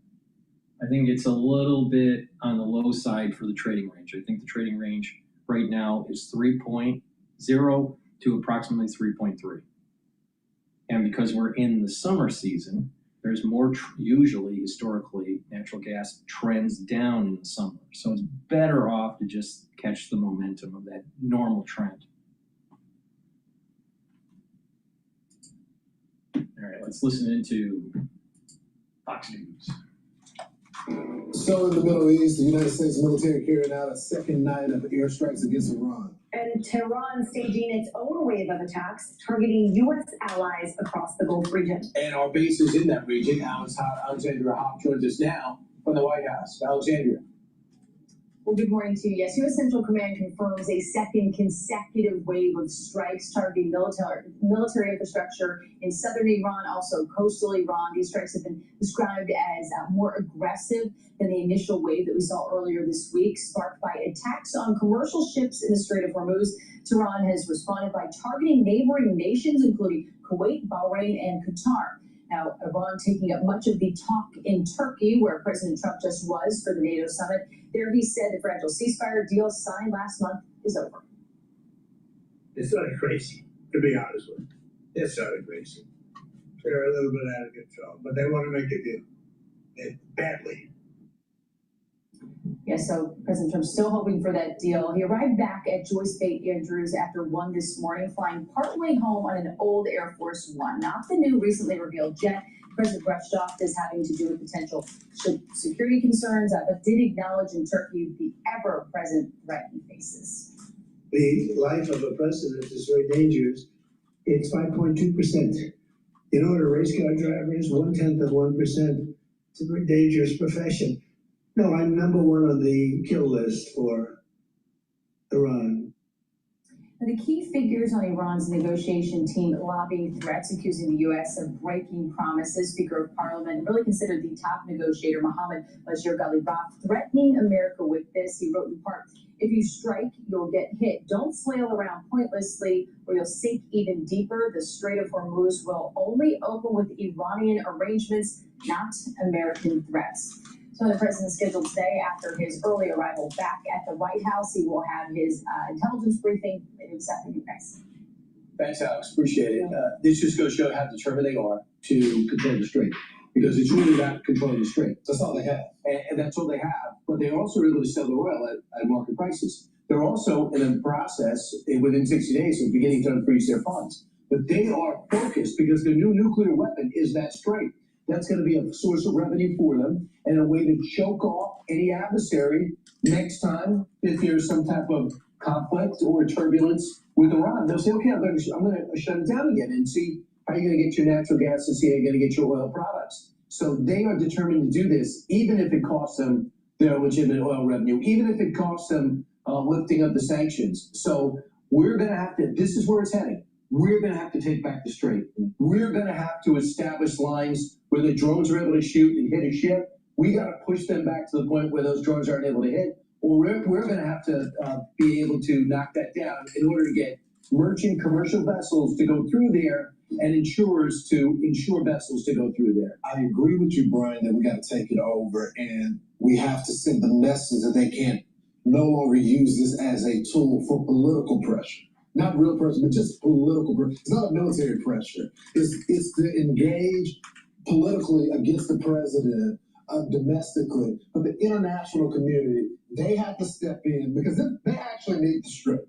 They actually need the oil to go like we don't, even though it's a global market. So they have to back us up publicly and militarily if we decide to do that. And the Middle East allies, I think, have demonstrated time and time again, certainly notwithstanding yesterday when NATO claimed to step up a little bit, with the exception of Spain, that's where our allyships lie. And that's also where the toxicity and the when a tumor metastasizes, where they've been affected. So prior presidents have not had the deals and the allyship with the Middle East Gulf region neighbors that we have, and this is demonstrated in the continued pressure economically and militarily against Iran, because certainly right now the triage is nothing is more important than, to your point, the freedom and navigable aspect of the Strait of Hormuz, which Iran insists on pirating. They want the Gulf states who are a little freaked out, Saudi Arabia and Qatar specifically, to say, listen, let us just control the strait, we'll stop rocketing you. So they hit Bahrain and Qatar again. Them up. So yeah, so do that. So we have to show that we got their back, and we have to show aggression to finish the job, because we don't want to leave a wounded animal in the middle, wounded lethal animal in the middle of that area. So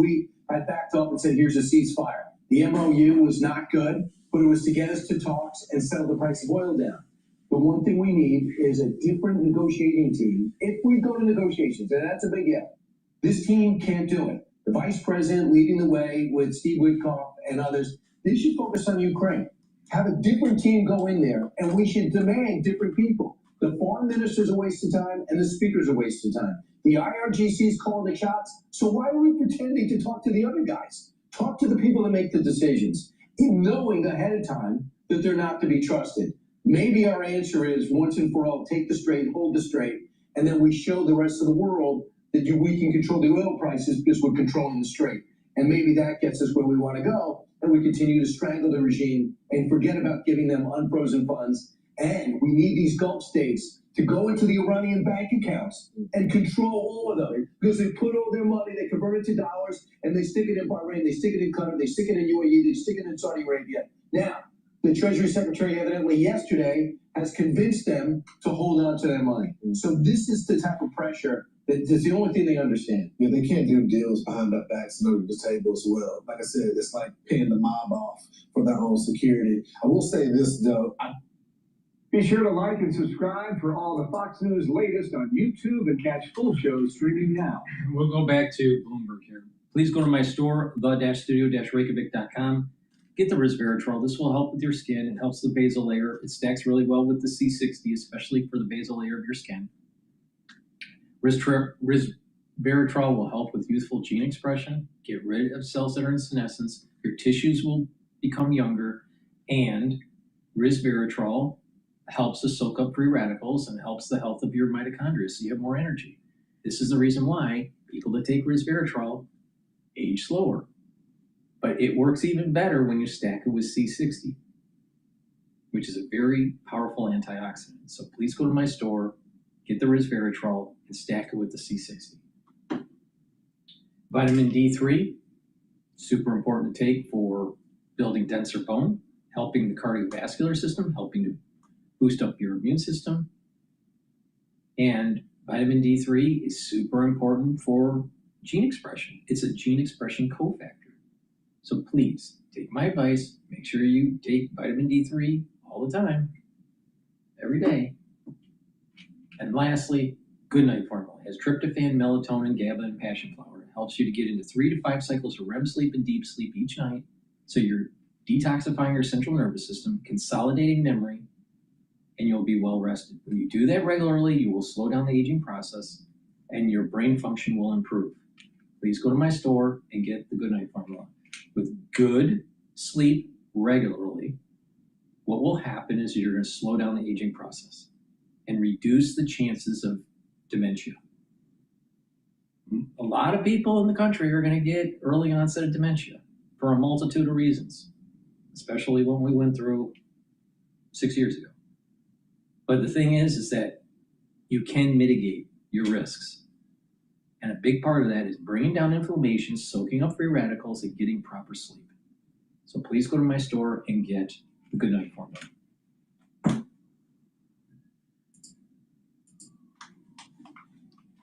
Goals for 2027, 2028. You know, if we recall when Brian Nickel came in as CEO in 2024, he actually pulled guidance, basically just like totally reset. And we actually have seen that the plan that he has implemented, generally speaking, has started to yield results. Their sales growth has picked back up, and he has really focused on things like customer service, on just having products that people really want to buy, and they've also started to remodel stores. So basically, the tech is sort of the backdrop to all of this, right? Like a lot of the tools they use are just things that are behind the scenes to help them manage the business. All right, Daniela, thank you so much for joining us. Daniela Sitpuri, restaurants reporter for Bloomberg News. I've noticed that my Starbucks, Route 35 in Wall Township, New Jersey, they updated the decor. They do a refurbishment, some new furniture. Going back to some little things like writing a happy face on your cup or something. Oh yeah, that really makes sense. Yeah. In addition to the sticker, which makes it, I'm sure the sticker makes it much more efficient and people aren't getting their own drinks. I was actually at one recently at an airport, and they have, of course, a bunch of new, different kind of crafty type of coffees. It didn't really feel like coffee, but they have also like protein kind of options, which like I didn't get that one, but it's fine. Yeah, I just keep the first Starbucks I went to was waiting to go and see Janice Funds in Denver, Colorado. Really? This is 25 years ago. I walked in there and had no idea what I was doing. No idea how to order, what are the sizes, what are the things. I mean, not with you. But I had time to get now. No problem. S&P up 35 points, the Dow's up 90 points, and the NASDAQ up 160 points. This is Bloomberg. Good morning. Now, we wouldn't have a show without playing Cash Jordan because we need to understand how New York City is falling apart. So I think it's time to play Cash Jordan.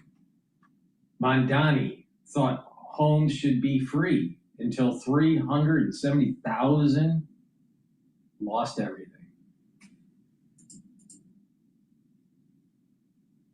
So Mandani got elected to fix New York's housing affordability problems, but it's only gotten worse since he took office. New numbers show the median Manhattan rent has hit a new record high at just over $5,000 a month. So after freezing rents for 2 million apartments, New York's mayor has declared the city affordable, but $5,000 rents, that's not affordable. Instead, these skyrocketing costs are the obvious result of an ever-decreasing housing supply triggered by laws that guarantee people locked in rents forever unless they move out. So they don't. And since this stops landlords from making money doing what they do for a living, nobody wants to build in New York anymore, creating a nightmare the communists never anticipated. Of course this failed. You're doubling down on stupid. More regulation, more government control has never, ever led to lower prices. And we're so excited that the Rent Guidelines Board decided to freeze the rent not just for 1 year, but for the first time in New York City history for 2 years. I cannot tell you what this means to senior citizens. We're on a fixed income. The prices of everything has gone up. What the mayor doesn't say is that these buildings will soon turn into ghettos and slums, and that everybody will continue leaving New York. They are putting rent controls in place and capping the ability of private owners to charge a certain amount. However, they are requiring them to modernize and upgrade the apartments. And so what has happened in New York is that these property owners are saying, we're not going to upgrade the apartment, we're not going to fill it, we'll take the tax write-off. And as this spreads throughout the country, very much like an uncontrollable form of cancer, the country itself will be taken down.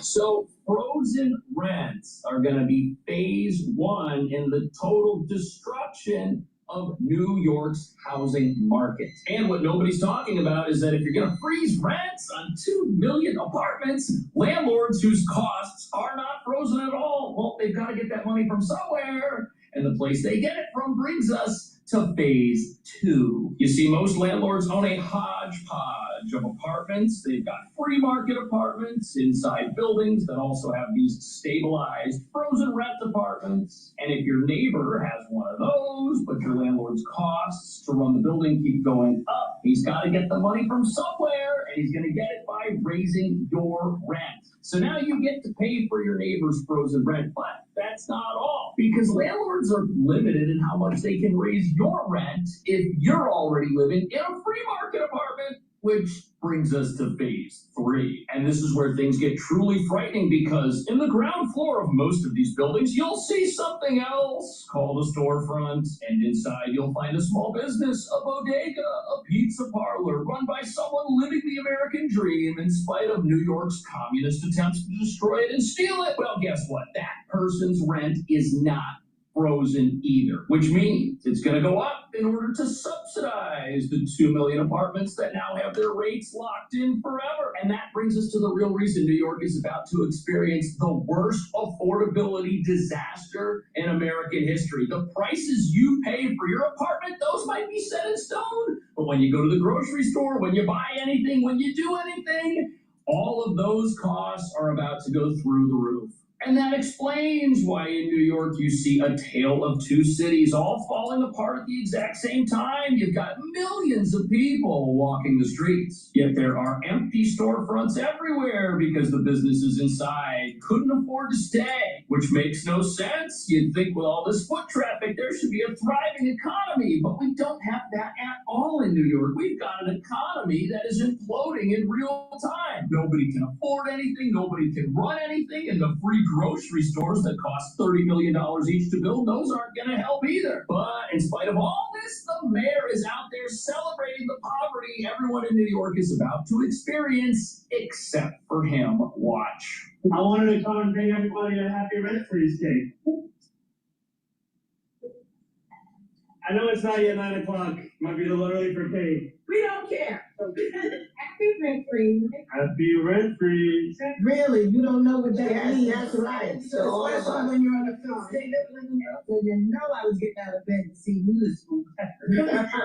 Anyone would like a slice? Again, so glad to celebrate this morning with all of you, because at the heart of this are tenants. And you all have helped to build this city. You've given stability to this city. It's time the city brings some stability to you. And we're so... But how's that going to happen? How is there going to be stability just because people have frozen rent? The costs associated with running these buildings, those haven't been frozen. We're literally watching the communists try to have their cake and eat it too, and as you're about to see, it's just not going to work. It's already not working. You've got people here overjoyed at the idea that they won't have to write an extra rent check for increases that in the past have been 1 to 2% of what they pay on an annual basis, which is already a bargain deal. Now, yes, if you're on a fixed income, every dollar counts, absolutely, but when those dollars come out of your grocery budget instead of your rent budget, who's better off? Absolutely nobody. So there's not going to be stability. People are going to experience more instability, and if that grocery store that you were shopping at down the street just shut down because it's closed, it can't afford to operate, now you got to travel further to feed yourself. And the crazy thing about this is anyone with any experience running a building in New York City would have known what a disaster this was. Watch. Congratulations, congratulations, congratulations to all the renters out there. You guys did it. You guys got the rent frozen, and for the next 2 years, there will be no increases. Perfect.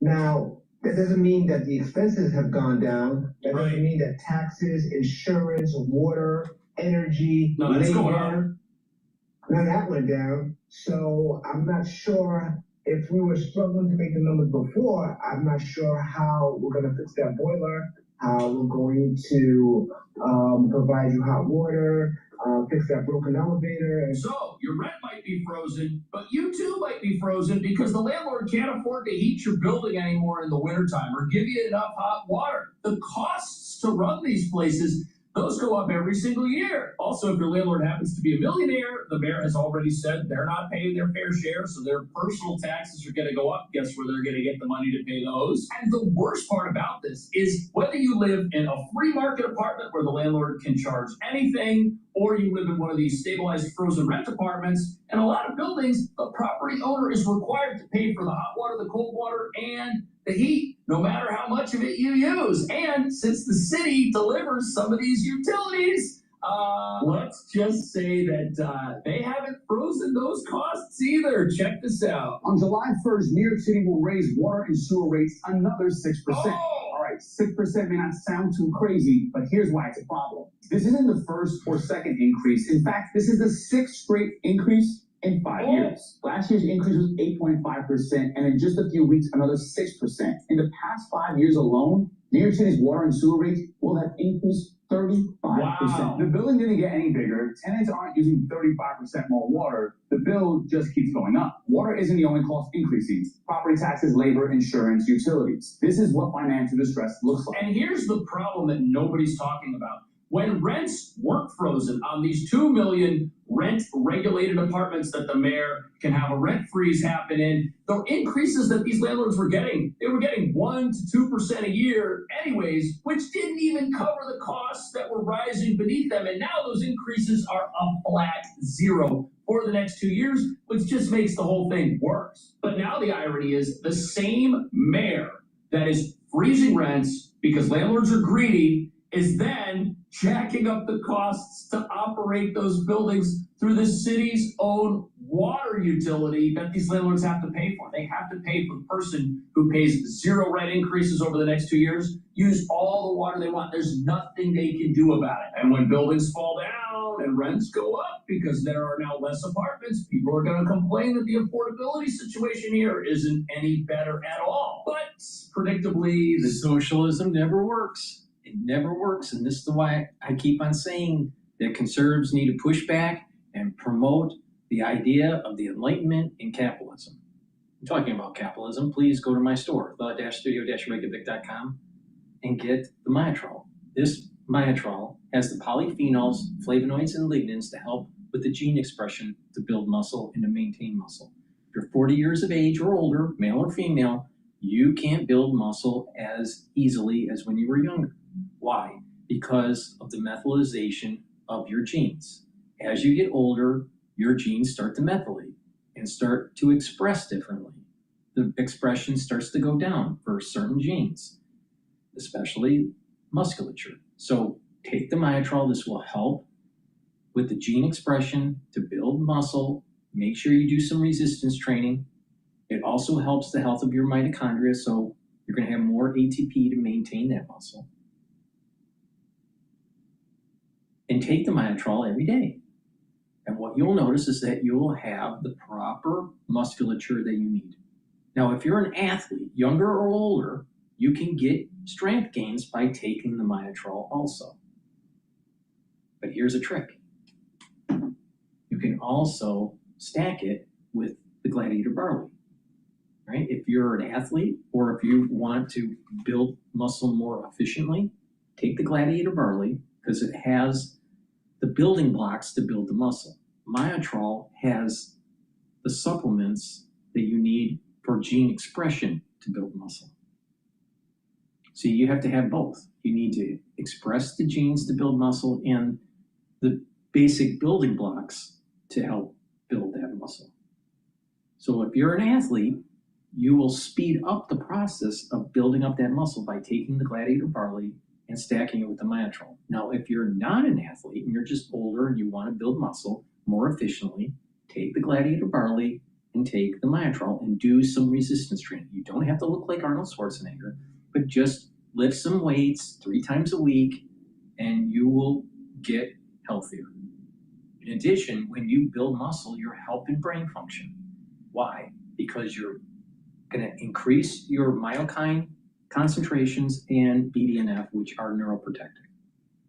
Now, Gladiator Barley also helps to detoxify your body, bring down some inflammation, and soaks up free radicals. You'll be able to recover quicker from a workout, but it'll also help with your immune system and your endocrine system, your cardiovascular health and brain function by soaking up those free radicals and bringing down that inflammation. Now, heirloom barley is very similar to Gladiator Barley. It detoxifies your body, brings down inflammation, soaks up free radicals. So it's going to help with your immune system and your endocrine system and all these other systems that I've been talking about. But it doesn't focus on building muscle. So depending on if you want to focus on building muscle or not, depends on if you want the Gladiator Barley or the heirloom barley. But make sure you take it every day because the barley will help to bring down that inflammation, soak up those free radicals, and detoxify your body. When you do this regularly, what will happen is you're going to have more vitality and you're going to slow down the aging process. Please go to my store, the-studio-reykjavik.com, use discount 5.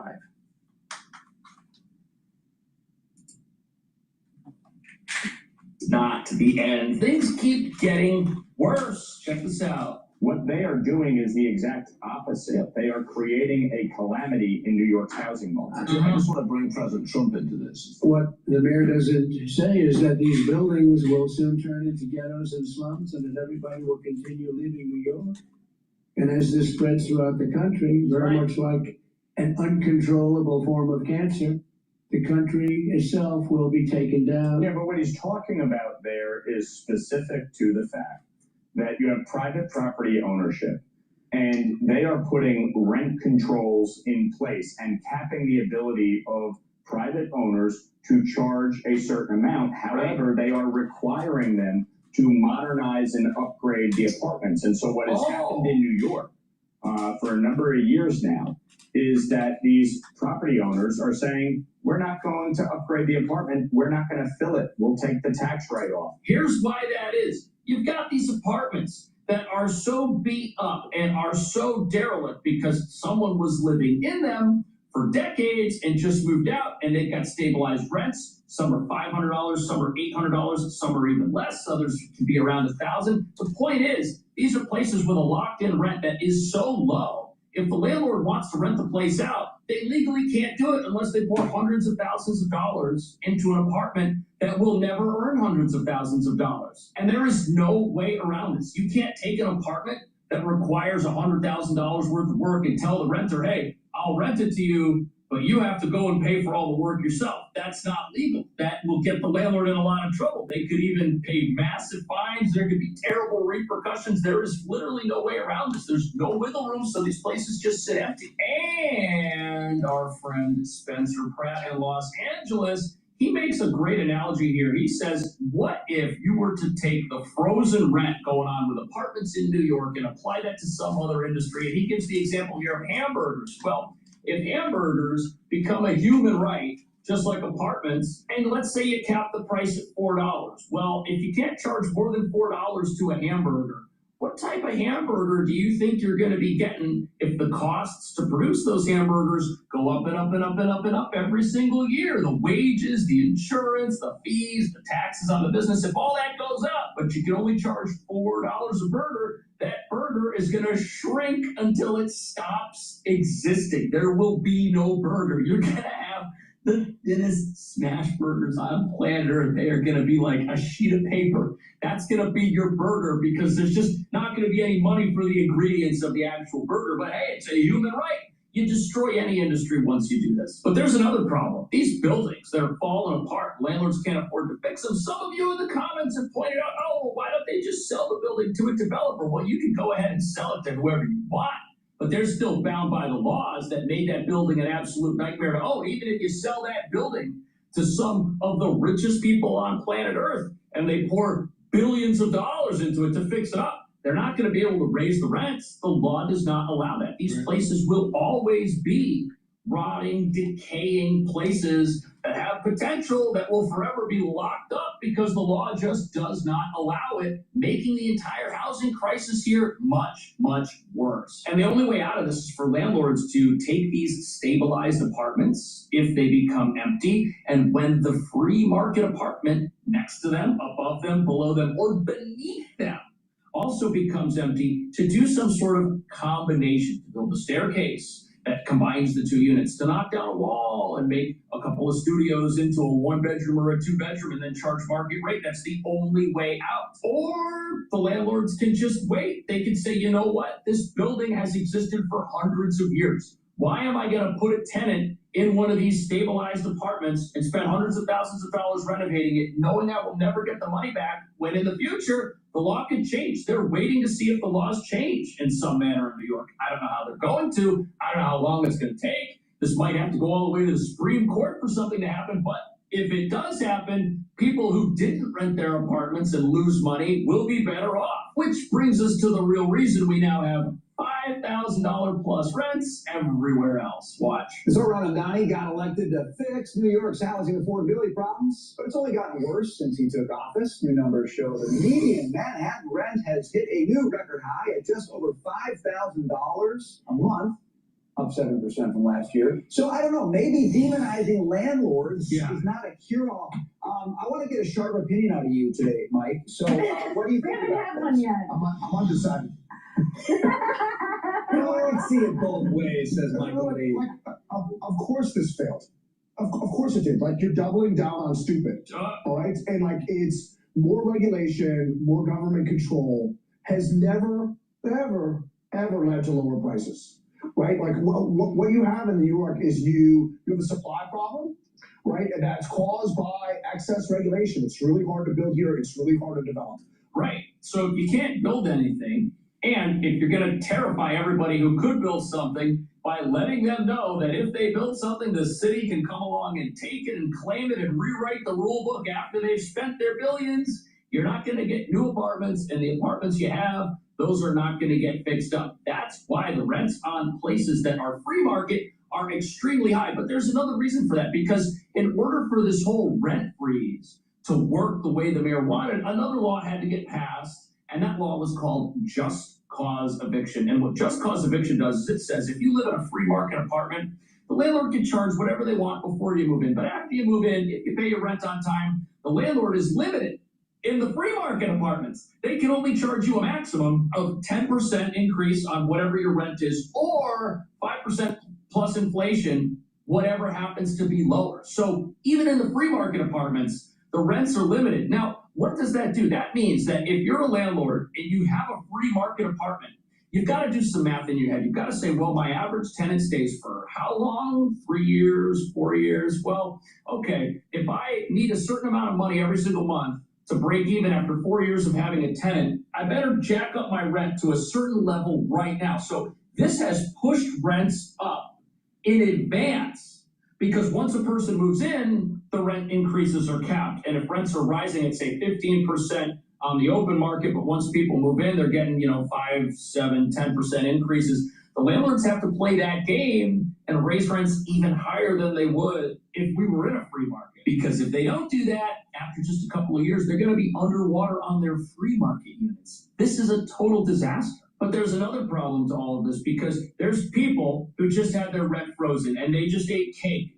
with the mayor and celebrated and talked about how great and how wonderful and how awesome this was. But what about the people paying $5,000 a month? Where's their rent freeze? Why are they paying so much to live somewhere? Pretty soon, the people that live in those apartments, they're going to be like, hey, Mayor Mandani, why don't you help us out? Where's our frozen rent? Where's the help you promised us? We're not getting any help. We can't afford to live here. Some people can, and that's not fair. Help us out. And the mayor's going to be all too happy to freeze their rents as well. If you think for a second that frozen rent was just going to affect this little pocket of 2 million apartments over here, it's going to affect every apartment at some point, because everybody here wants communism to rescue them from the problems communism is causing. And that's just going to make everything here worse. But what if New York has a different mayor? Will things change?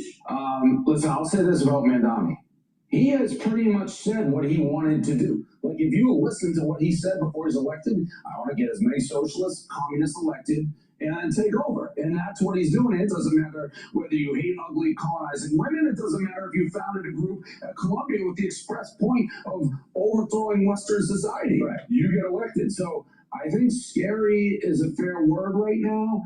Sometimes I like to live in my head like, oh, the politics won't hit the everyday street, but it's crazy what's going on right now, and I don't know how you can't be scared. Well, what would you do about it? I mean, there's going to be a lot of money thrown around. This city is the financial capital of the world. He's talking about seizing property. They're talking about capping net worth. Would you ever step up and do anything about that? So I've always thought I would never get involved in politics. I think you can do more in the private sector. This and what is going on has actually made me pause that thought. I was saying to you, that old Plato quote, if you don't do your public service and run for office, you're doomed to be run by basically dummies. Right. And right now, I feel like that's what's happening. Now, not everyone's getting out to vote. I think what the Democrats have done is they've let the fox into the henhouse. Right. And now he's just running rampant and carrying them all out. Right. So it's a scary time. We need leaders to step up. Is Dave Portnoy gonna step up? He sounds incredibly reasonable as a business owner who doesn't want to see communism take over America. That's got to be your platform. That's it. Just, hey, don't take away private property from people. Don't steal from those who work hard. Bring back police. Bring back jails. Bring back jumpsuits. I mean, you can have a simple message of common sense and stand a real chance of getting elected, even in a place like Los Angeles, where Spencer Pratt did really well, or in New York City. Could somebody who's not Mayor Mandani win in New York? Will he be a two-term mayor? Will there be any apartments left? Let me know. I'll see you in the next video. This is what happens when there's socialism. Please go to my store, the-studio-reykjavik.com, and get the Max 35 or cleanse. Take it every day, teaspoon, swish it in your mouth, gargle about 20 seconds or so, and then swallow. What this will do is boost up your innate immune system, improve your oral cavity and your oral pharynx, maintain your mucosal barrier, and help the health of your epithelial cells. Perfect for the cold season and the allergy season, but you should be doing this every day to boost up that innate immune system. And when you do that, you're actually slowing down the aging process. Why? Because you're reducing the chances of getting sick. And when you do get sick, even if it's something very benign, it takes time to remodel your tissues. It takes energy from your body. And if you take a look at people that are regularly sick, 3 times a year, they age faster than people that aren't that way. So take my advice, boost up that innate immune system, and this will help to neutralize, because that's the structural nail silver. So please go to my store, get the Max 35 or the cleanse, take a teaspoon amount every day, swish in your mouth and gargle. I've been doing this protocol for over 6 years, every day. Now I'm in my mid-50s, so if you just take my advice, you're going to be able to slow down this aging process and get healthy.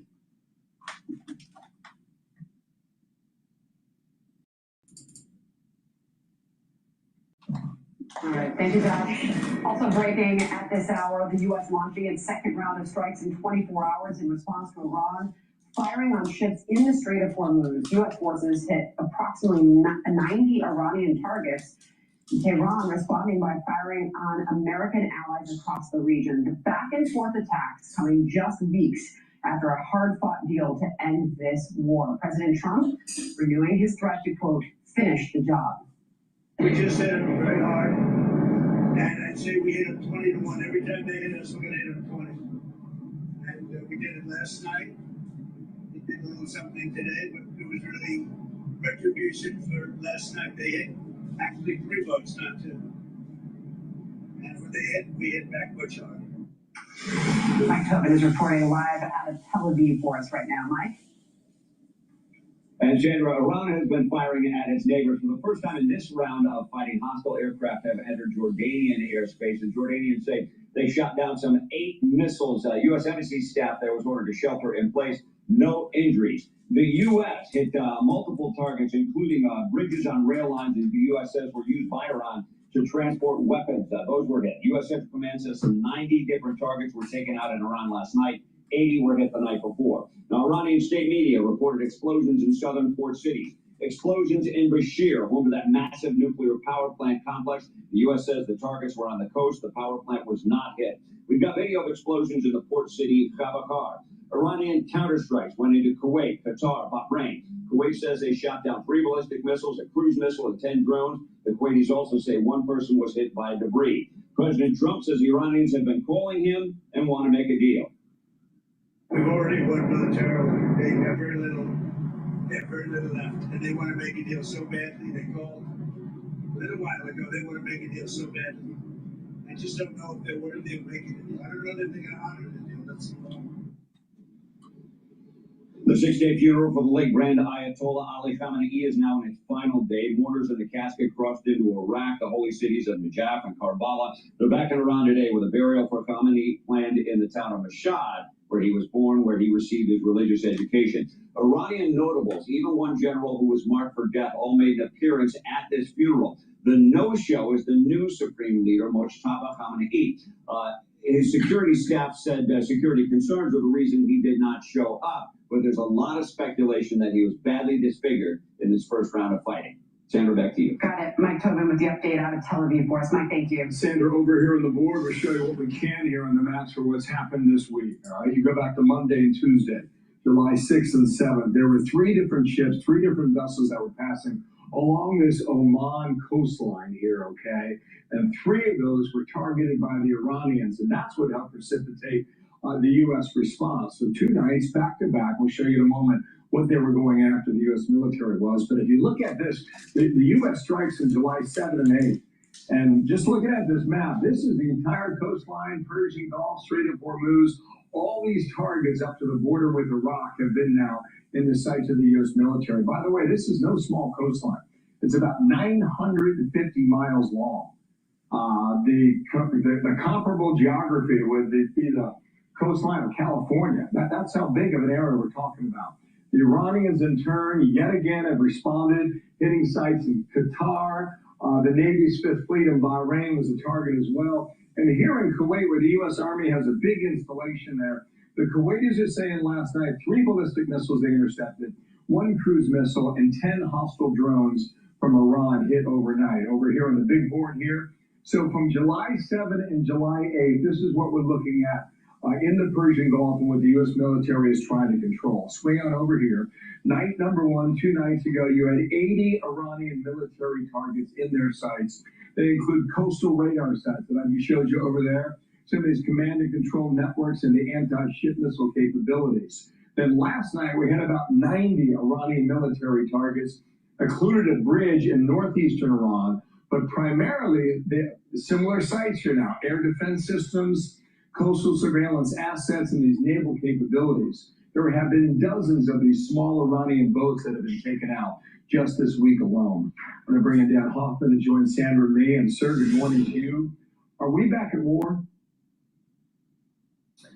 Yeah, I think we are. Look, when Iran chose to strike those oil tankers transiting the Strait of Hormuz, that was a deliberate provocation. Iran had to have anticipated the United States response. And they did that because a state of war against the United States and against Israel and our Gulf allies, that's oxygen for this hardline IRGC regime in Iran. I think they also want to test the United States by driving up oil prices and disrupting trade, global trade, with an eye towards gaining some leverage in their interaction with the United States. I don't even know if we'll see negotiations as were planned before these strikes in Islamabad on 11 July. But Iran sees this as an opportunity, especially in advance of the midterms, to gain some leverage.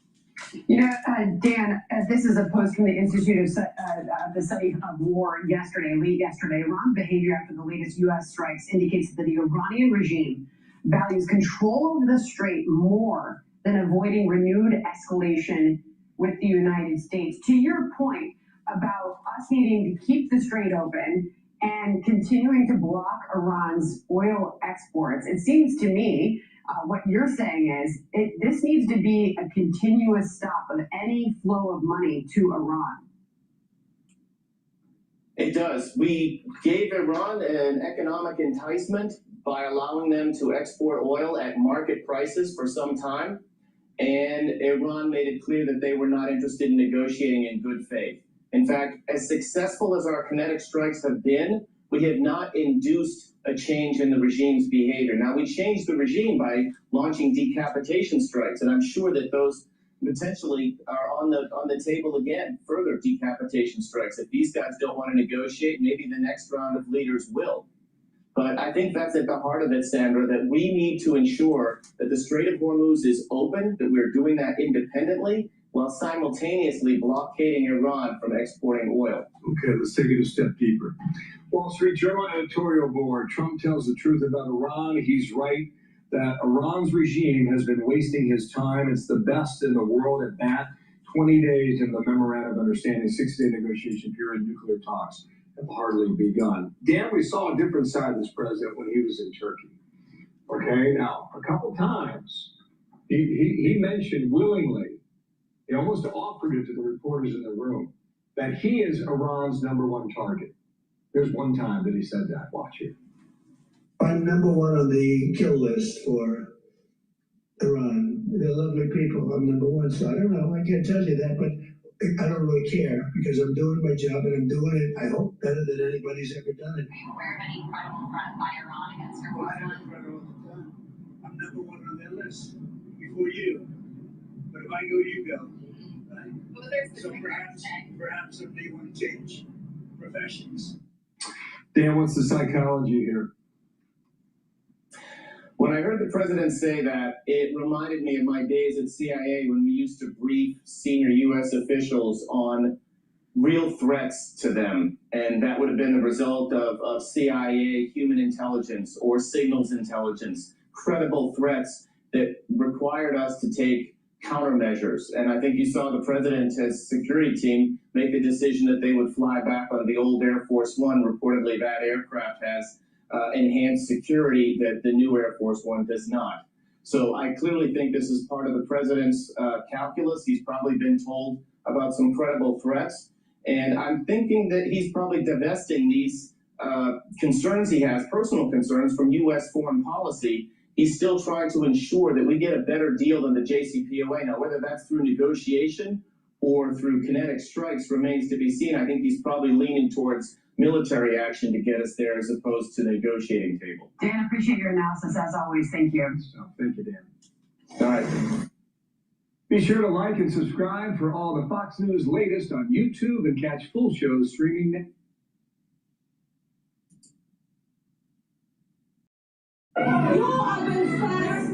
Moments after impact, a family films the aftermath of an apparent strike on Bushehr in southern Iran. Later, a local official told state media that a U.S. projectile had struck around Bushehr nuclear power plant. Blasts were also documented here in the coastal city of Chabar, home to a strategic port. U.S. Central Command said it struck about 90 Iranian military targets, including air defense systems and naval capabilities. It's the second day in a row the United States has conducted airstrikes on Iran after President Donald Trump said he considered a ceasefire between the two countries to be over. We just hit them very hard. And I say we hit them 20 to 1. Every time they hit us, we're going to hit them 20. State media reported a strike on a railway bridge in Iran's northeastern Golestan province, and the Revolutionary Guard said 2 bridges were attacked on the route to Mashhad, hours before the late Ayatollah Ali Khamenei was due to be buried in the city. The Iranian Foreign Ministry said attacks on civilian infrastructure constituted a gross war crime. Meanwhile, the Islamic Republic said it targeted U.S. assets in Kuwait, Bahrain, and Qatar, the country's top negotiator sending a defiant message on social media. America has yet to learn that bullying and bad faith no longer come without a price. To be clear, you hit and you get hit back. Don't thrash about, you'll only sink deeper. The Strait of Hormuz will only be opened by Iranian arrangements, not by American threats. Tensions over the Strait of Hormuz are at the source of the latest escalation. Washington said Iran attacked ships trying to cross the waterway via Omani waters earlier this week, labeling it a breach of the Memorandum of Understanding the warring sides signed in June. Tehran, however, insists on controlling the strait and is threatening to hit vessels that deviate from its authorized route.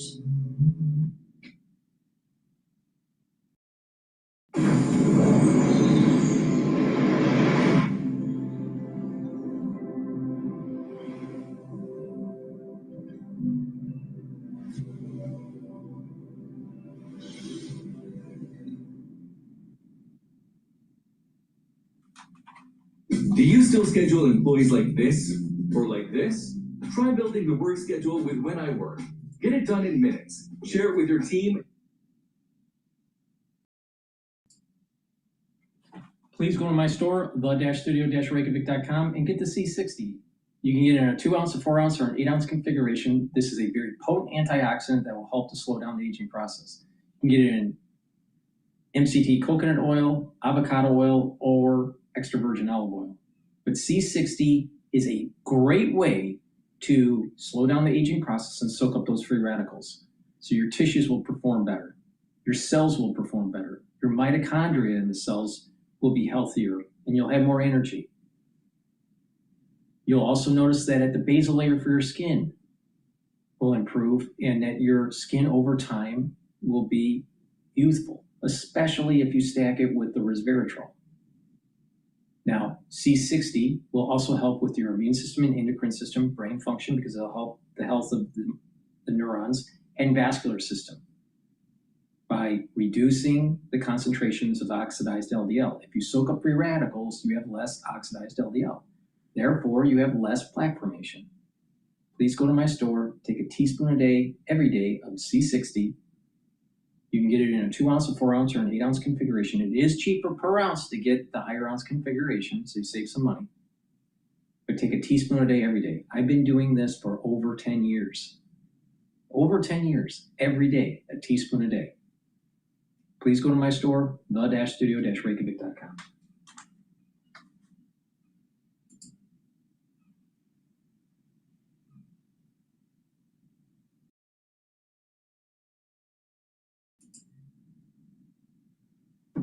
It's, a setback, because a few weeks ago, GETTR was already warning its customers that it could lift the force measure by August, September, and some of GETTR's priorities are going to be delayed. And what we're seeing is that there is still a sword of Damocles hanging over the economies of the Gulf states.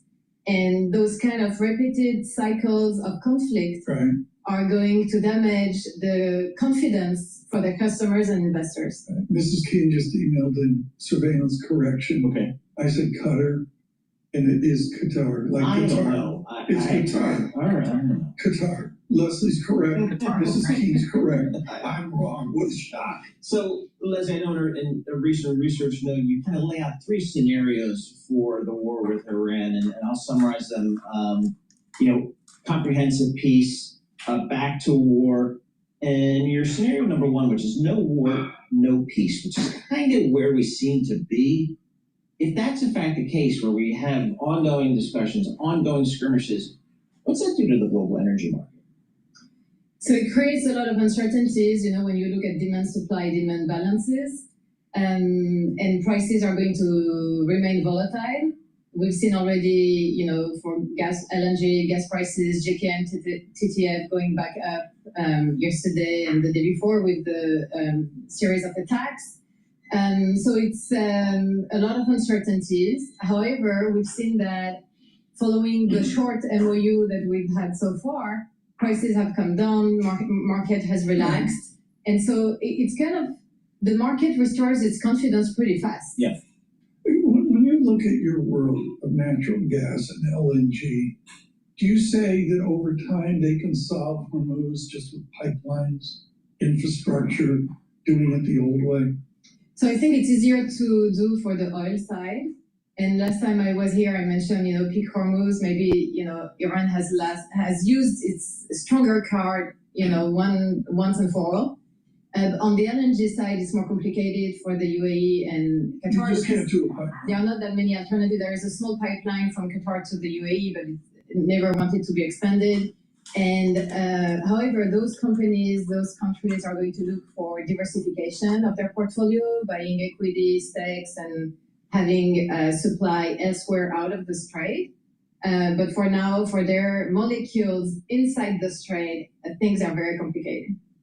Before the war, the Strait of Hormuz was open for all traffic, and I think we all just assumed that was the way.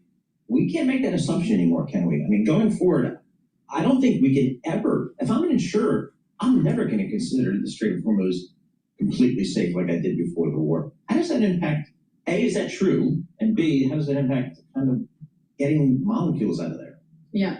So I think unless, we have this scenario of resuming the war and have very targeted objectives and, this idea of finishing the job that some Gulf states, really wanted at one point during the war, because they knew that as long as you have this bully IRGC in control, it's going to be really hard to restore the confidence of investors. And, even if some Gulf countries are going solo right now, and are trying to placate Iran and having some kind of non-pact aggression, bilateral agreements, you never know what's coming next tomorrow.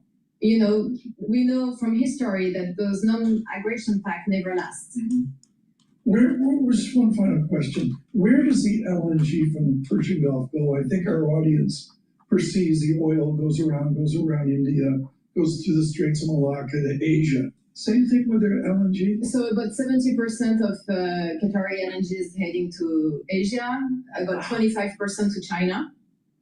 So those are, the big And the markets. critical message is there's no other way to get it. It's got to get out. So the most impacted are the emerging markets in Southeast Asia because they are the closest, and Qatar was, for them, they're only supplier. For some of them, Bangladesh, Pakistan, India, like the main supplier. Have you been to Qatar? I've never been to Qatar. Okay, they ran it, and they're not Dubai.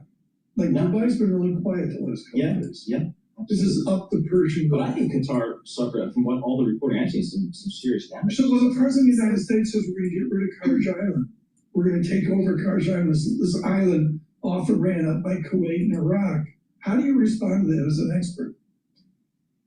So, at one point when we were thinking about, this idea of finishing the job and the different targets that the US military would go after, critically was to remove access of money, revenues to the IRGC. Because they are the one benefiting from the oil revenues. That's their pocket money, then they buy more weapons, and they continue this cycle of violence. So, this is one of the targets to really put an end to the money generation cash machine for the IRGC.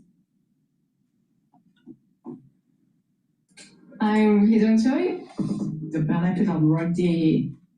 Please go to my store, the-studio-reykjavik.com, and get the Boomer Boost. This has 68 nutrients. It has the minerals and the vitamins that you need daily to help to get healthy and to slow down the aging process. But you get a lot more from this than just minerals and vitamins. And it's going to target a multitude of systems. It's going to help with brain function, musculature, immune system, helps your endocrine system, revs up your metabolism, helps you to control your A1C levels, You're going to have a steady burn of energy throughout the day. You'll have more vitality. Your cardiovascular health will improve. This is a perfect supplement to take every day to slow down the aging process. And it will work even better when you stack it. You can stack it with the barley, either heirloom barley or gladiator barley. And that's a very powerful stack. It adds to soaking up those free radicals and bringing down the inflammation, and you're detoxifying your body. Another way to stack this is to stack it with the C60, the turmeric, the ashwagandha, the lignans, the Max 35, the probiotics.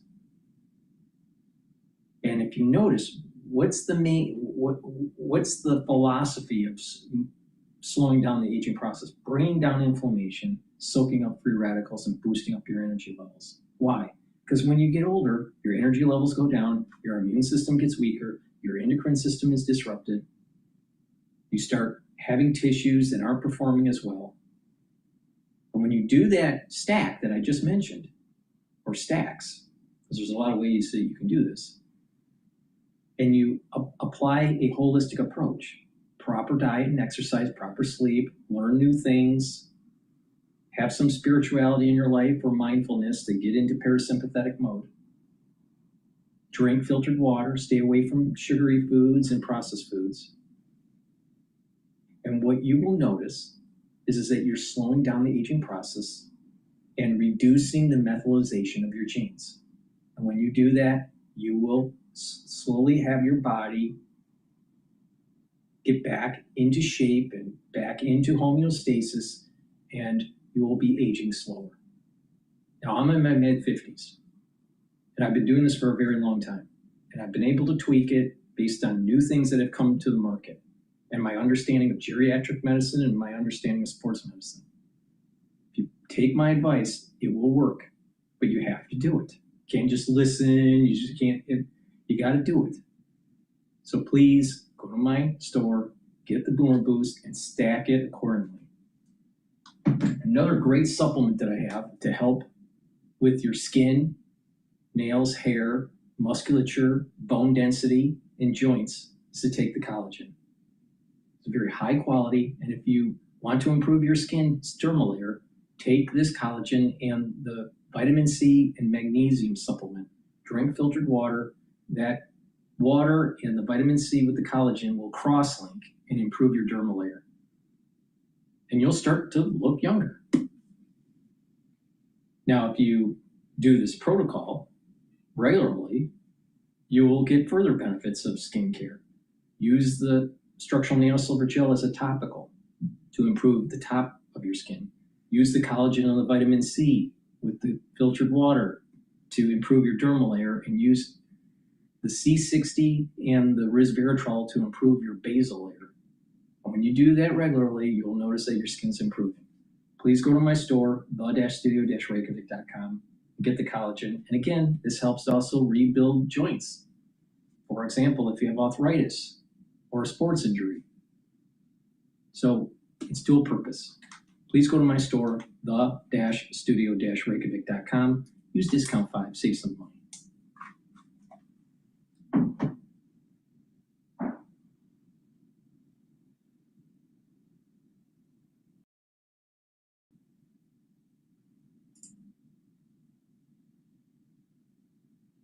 If you often feel your blood pressure is on the higher side, we recommend eating 2 pieces a day. If you want to maintain your cardiovascular health, we suggest making it a... Welcome back. We're about an hour away from the opening bell for Thursday. Markets are higher. Take a look at the NASDAQ. The highlight this morning up 264 as the NASDAQ and big tech bounces after several sessions of decline. The NASDAQ up about 1% right now. Interest rates this morning, meanwhile, look like this. We've been looking at yields this morning, and they are higher once again, with the 10-year sitting at 4.58%. The Federal Reserve releasing the minutes from the June meeting yesterday, the first under new Chairman Kevin Warsh. Federal Reserve officials were split on the direction of interest rates as they were left unchanged in that meeting.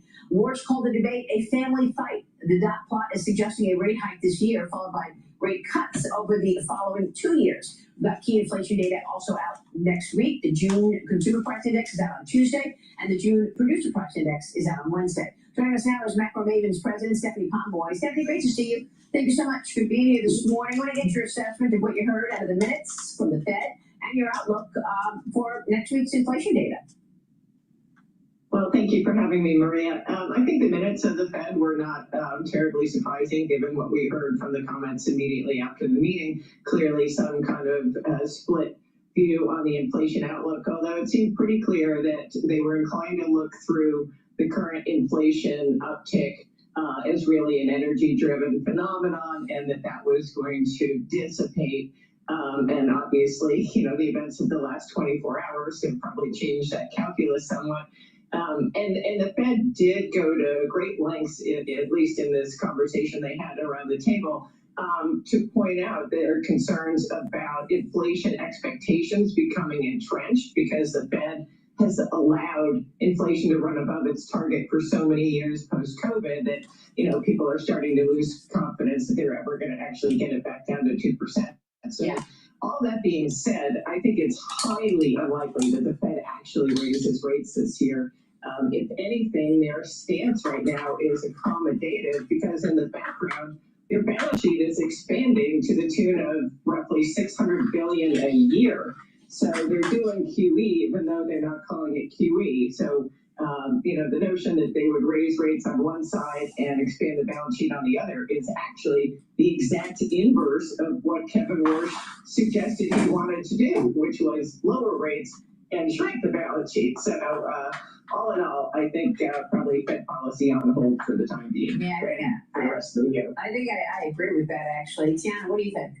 No, and so I know there's been this discussion about what is going to be the role of AI in inflation. Yeah. So Nick Timbrose wrote about that from the Wall Street Journal. Yeah, he told us about it earlier. And clearly, that's what those FOMC minutes were indicating. But the IMF just came out with their global growth and inflation projections, and they say that the U.S. is projected to grow at 2.3% this year. That's up from 2.1 last year. That's more than double what the Eurozone is projected to be, and they're attributing that to AI. So does AI have more growth potential at this point than inflation potential, even in the short term?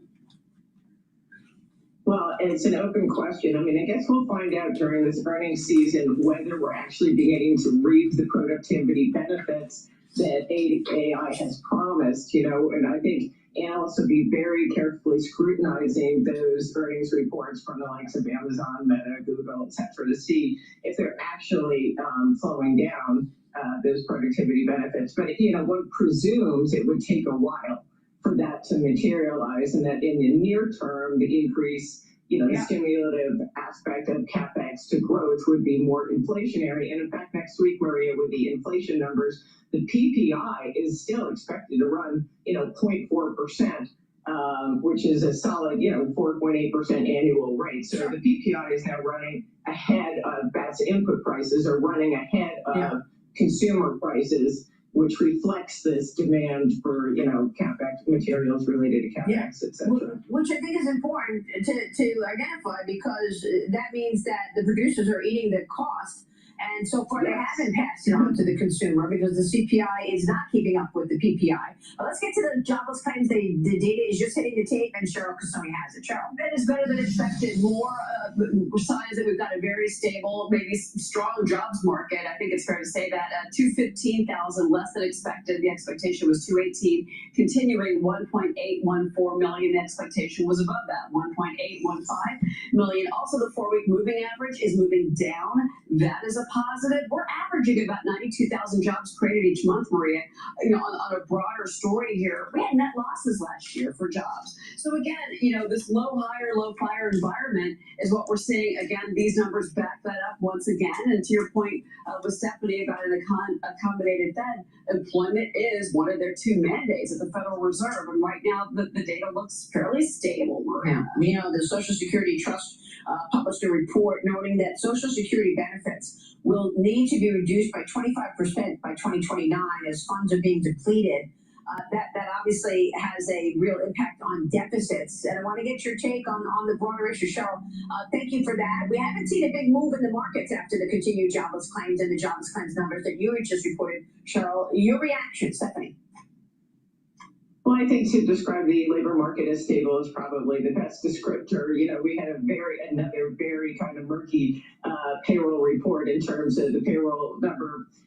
You know, not a little disappointing, but the real staggering number was the collapse in the household survey. And so those two surveys continue to send different messages. And what I will say, you know, while it's hard to get a firm grasp on what the actual job creation is, the quality of the jobs clearly leaves something to be desired, because we continue to see stress in terms of consumer credit quality. You know, that has not abated, which is actually a little disturbing given this run up in asset price, financial assets, but also the tax refund windfalls. So I think, you know, that's something to watch and be mindful that, you know, the employment numbers, we may be creating a decent quantity of jobs, but we've really got to start to scrutinize the quality of those jobs. And I know there's hope that the AI CapEx boom will create a lot of jobs, but that's you know, a fairly narrow sliver of the population that can do that work. So, Stephanie, real quick before you go on earnings, what are your expectations for earnings period? Well, I mean, this promises to be an incredibly strong earnings quarter, but really paced by two sectors, not surprisingly, tech and energy. I think tech earnings are supposed to be up 60+% in the quarter, spectacular, and energy up 120. You know, if you strip that away, the overall S&P earnings number is going to be around 11% growth for the quarter, which is still nothing to sneeze at. The question, as you alluded to, is sustainability. And, you know, when it comes to this pricing pressures with input prices really stubbornly high and the ability to pass them on, you know, looking a little compromised, we'll see what happens for margins in the consumer-facing sectors, which have already been sort of under pressure. And to me, you know, ultimately this economy is driven by the consumer. Right. So we can sustain a CapEx boom only so far. Ultimately, you know, the consumer has to kick in. And as yet, I know everyone's excited about the numbers they see, but we've been living in a tax refund windfall period that's now over. So the shut up. Now that the refund season is over, and we'll watch this. That's the problem with these money managers. I'm telling you. Never use a money manager. I don't care how wealthy you are. All right? You just manage your own money. Manage your own money. These money managers, they charge you fees that will accumulate over time and take away your return. Totally a waste of time. All you got, if you want to be very passive, all you got to do is just put it in to an index fund and just let it sit. And you know, as long as it's earning approximately 7% return, I think it's 7.2% return, you're doubling your money every 10 years. And then if you want to spice it up a little bit, then you start maybe a little bit more active type thing or targeted industries. And just read the FT, the Financial Times, read the Wall Street Journal, and watch my show. You know, I don't care how wealthy you are or not wealthy you are. You will benefit. Just listen. Instead of listening to these money managers talking. All right? What do we have right now? The 10-year bond is at about 4.5%. The 5-year or the 30-year bond is at 5%. The Federal Reserve is on the fence. Should they be lowering rates because of jobs are not as plentiful? There's a low fire type situation that's going on, and a lot of people are moving to the U6 unemployment rate, while the U3 unemployment rate is relatively low at 4.2. So the Federal Reserve is thinking maybe they need to lower rates, but inflation is a problem. We're still living through the COVID inflation. And the mismanagement by the Federal Reserve by not realizing that inflation during the Biden administration wasn't transitory. We're still living through that. So They're on the fence. The Federal Reserve is on the fence. Should they raise rates or not? If they raise rates, well, that would strengthen the dollar, but it would also cause problems with the yields. It would raise the yield on the front end of the curve, and then over time, the yields on the back end would be going up. So the United States' ability to finance its debt will be harder because we'd have to be paying for more interest.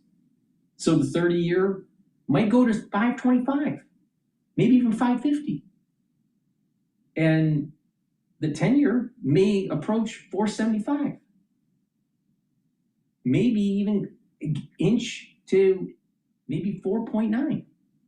It's going to be a problem, especially when you're looking at the credit card debt that's out there in the United States and the loan debt, mortgages, all these problems. So the Federal Reserve is in a tight spot here.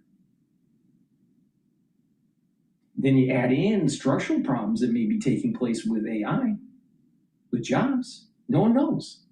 We're not even in a recession. Can you imagine what will happen in a recession when it comes to the job market? So what's happening is all this inflation that's starting to be pumped in moves into the market, and the market climbs faster than the inflation rate. And this is the reason why rich people get richer and poor people get poorer. It's that simple. So instead of being a victim, just listen, and you'll be able to make some money. Early in the session, I said short natural gas did pretty damn well. I said long the S&P 500, and it's doing decently today, right now. Right now, the S&P 500 is at 7,531. I have a target of 7,800 to 8,000 by year end, and then we have to reassess. You might want to close it all out. I don't know. You may want to take 50% and put it into cash. I don't know. Well, I think at the current trajectory of the economy and what's going on in the Middle East, it seems that we'll have a record year for the S&P 500. But after that, I don't know. I'm very concerned for a multitude of reasons. But we have to just reassess each day. And there's a steady decline in oil. We're at $72 a barrel. We might break 72 and start trading at $71 a barrel. So all you got to do is just pay attention to the news, and you can benefit. You don't have to be paying these money managers a 1 or 2% fee of the assets that are being managed. It's ridiculous, totally ridiculous. And some wealth managers charge even more. Please go to my store, the-studio-reykjavik.com. Get the structural nail silver toothpaste. This will whiten your teeth, freshen your breath, bring down inflammation at the gum line, improve your gum line. Because of the structural nail silver, it's going to neutralize. This is really important to improve your oral cavity, but it works great during the cold season because it's neutralizing. It has no fluoride. It's the best toothpaste that you can get. Get a few tubes of this toothpaste for your household. Go to my store, the-studio-reykjavik.com. Use it every day. And with good oral hygiene, you're helping your cardiovascular system and your valves for your heart. A lot of people don't realize poor oral hygiene can lead to cardiovascular problems. Please go to my store, the-studio-reykjavik.com, and get the structural nail silver toothpaste.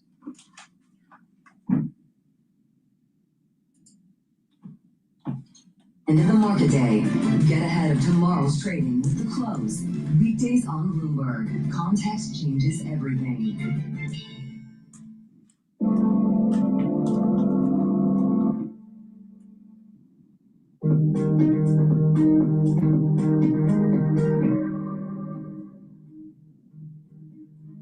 Singapore's state-owned investor Temasek is ramping up its exposure to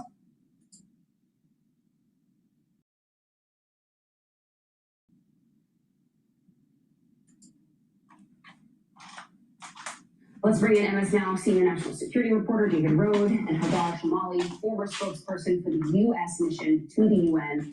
David, I'm going to start with you. Just walk me through, where does the ceasefire agreement even stand in the midst of these attacks? The president insists this isn't a return to war, but that sort of seems like what we're seeing. It's a return to low-level war. So this ceasefire agreement was signed on June 17th. Weeks have gone by, and you have intensifying attacks now. There are reports of some strikes possibly in Jordan as well. So it's Iran again trying to respond aggressively to the U.S., and the U.S. is trying to respond aggressively to Iran seizing ships in the Strait of Hormuz. And all this means that the several weeks of negotiations that have gone on haven't made much progress. President Trump talked about things, that the United States can win this war, is winning this war, and I just don't think that's an accurate statement. That's an accurate statement in terms of what's been happening. And then most importantly, oil prices are up. Ships are not getting through the Strait of Hormuz. So the answer apparently from the administration is dropping more bombs. That hasn't worked before, and we just have to see what happens in the days ahead. Hagar, is the U.S. trapped in this cycle of trying to inch toward peace, but then resorting to these attacks that just do not seem to deter or fundamentally change the Iranian regime's stance and position in these talks? Who's really in control in your view right now?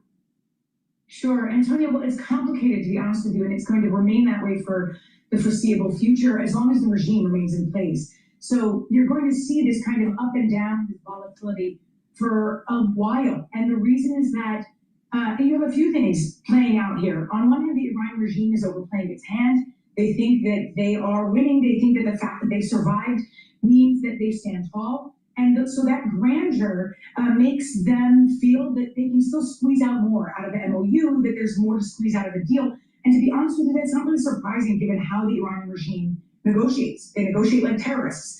And so you're seeing that play out, but it is very predictable. And on the U.S. side, the U.S. has a lot of military might that it could expend if it wanted to. For example, it could threaten to take Karg Island, that is an island in the north of the Strait where Iran produces and refines most of its oil. But they're not doing that, and I understand why. We've already expended a lot of U.S. national treasure. The war is not popular, and we have midterm elections coming up. So Trump and Iran both, by the way, have an interest in kind of kicking the can down the road, watching things go up and down for a while. Trump is obviously very motivated by gas prices. As David mentioned, gas prices have already gone up. And what we're going to see is maybe a shift after the midterms. But until then, it's really a tug of war between Trump and the Iranian regime. But do you think, Hagar, that because they both want to kick this can down the road, but Iran seems to have one fundamental thing on their side right now, which is time.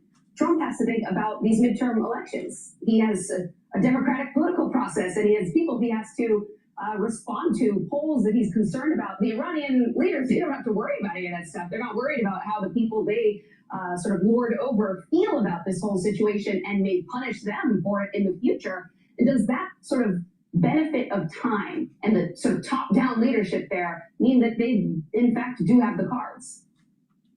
So on one hand, yes, in that the Iranian regime is, at this moment, time is on their side and not on ours. You're right about that completely. But it depends a little bit. So for example, if the MOU falls apart entirely and sanctions are snapped back, there was a waiver that allows them to sell oil immediately. So if that snaps back and the Iranian regime remains in this situation where it is bankrupt, it has no military or navy, it has lost 50 of its leaders, and its Ayatollah is practically incapacitated, and the fact that the majority of Iranian people despise the regime, then over time, that doesn't bode well for them. They're standing. It's as simple as just looking at what's the strengths of the Iranians. Well, it's leveraging our weakness. What are those weaknesses? Our midterm elections are coming, so the Republicans are afraid of actually going forward with a war effort. And secondly, Congress isn't wanting Trump to continue on with the operations.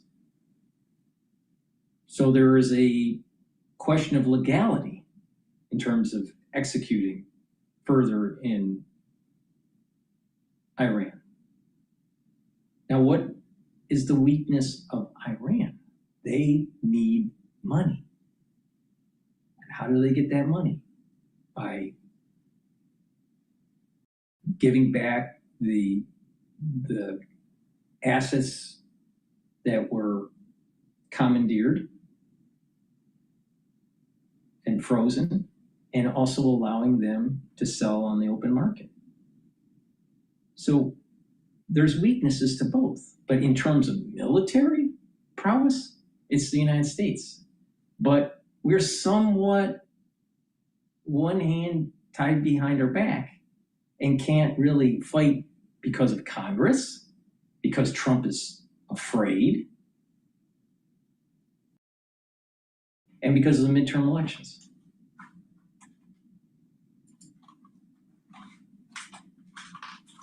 That doesn't mean it's very immediate, though. So I want to be very clear here that I'm not trying to say that the regime is on the precipice of falling. But that said, the regime also knows that. And on the other hand, they see that gas prices have gone down. They see Lebanon and Israel making progress, and they don't like that. So they're trying to gain leverage again. The moves that they pursued to strike vessels in the Strait of Hormuz, which launched all of this, is in fact a move of weakness. So that's why you're going to see this up and down. So I'm hesitant to say that one side has all the leverage. It's more complicated than that, and it's going to go up and down for the foreseeable future. I want you to take a listen, Hagar, to the president overnight saying that Iran does want to make a deal again. I don't want to go. They want to make a deal so bad. I just don't know if they're worth it. I don't know if they're going to honor the deal.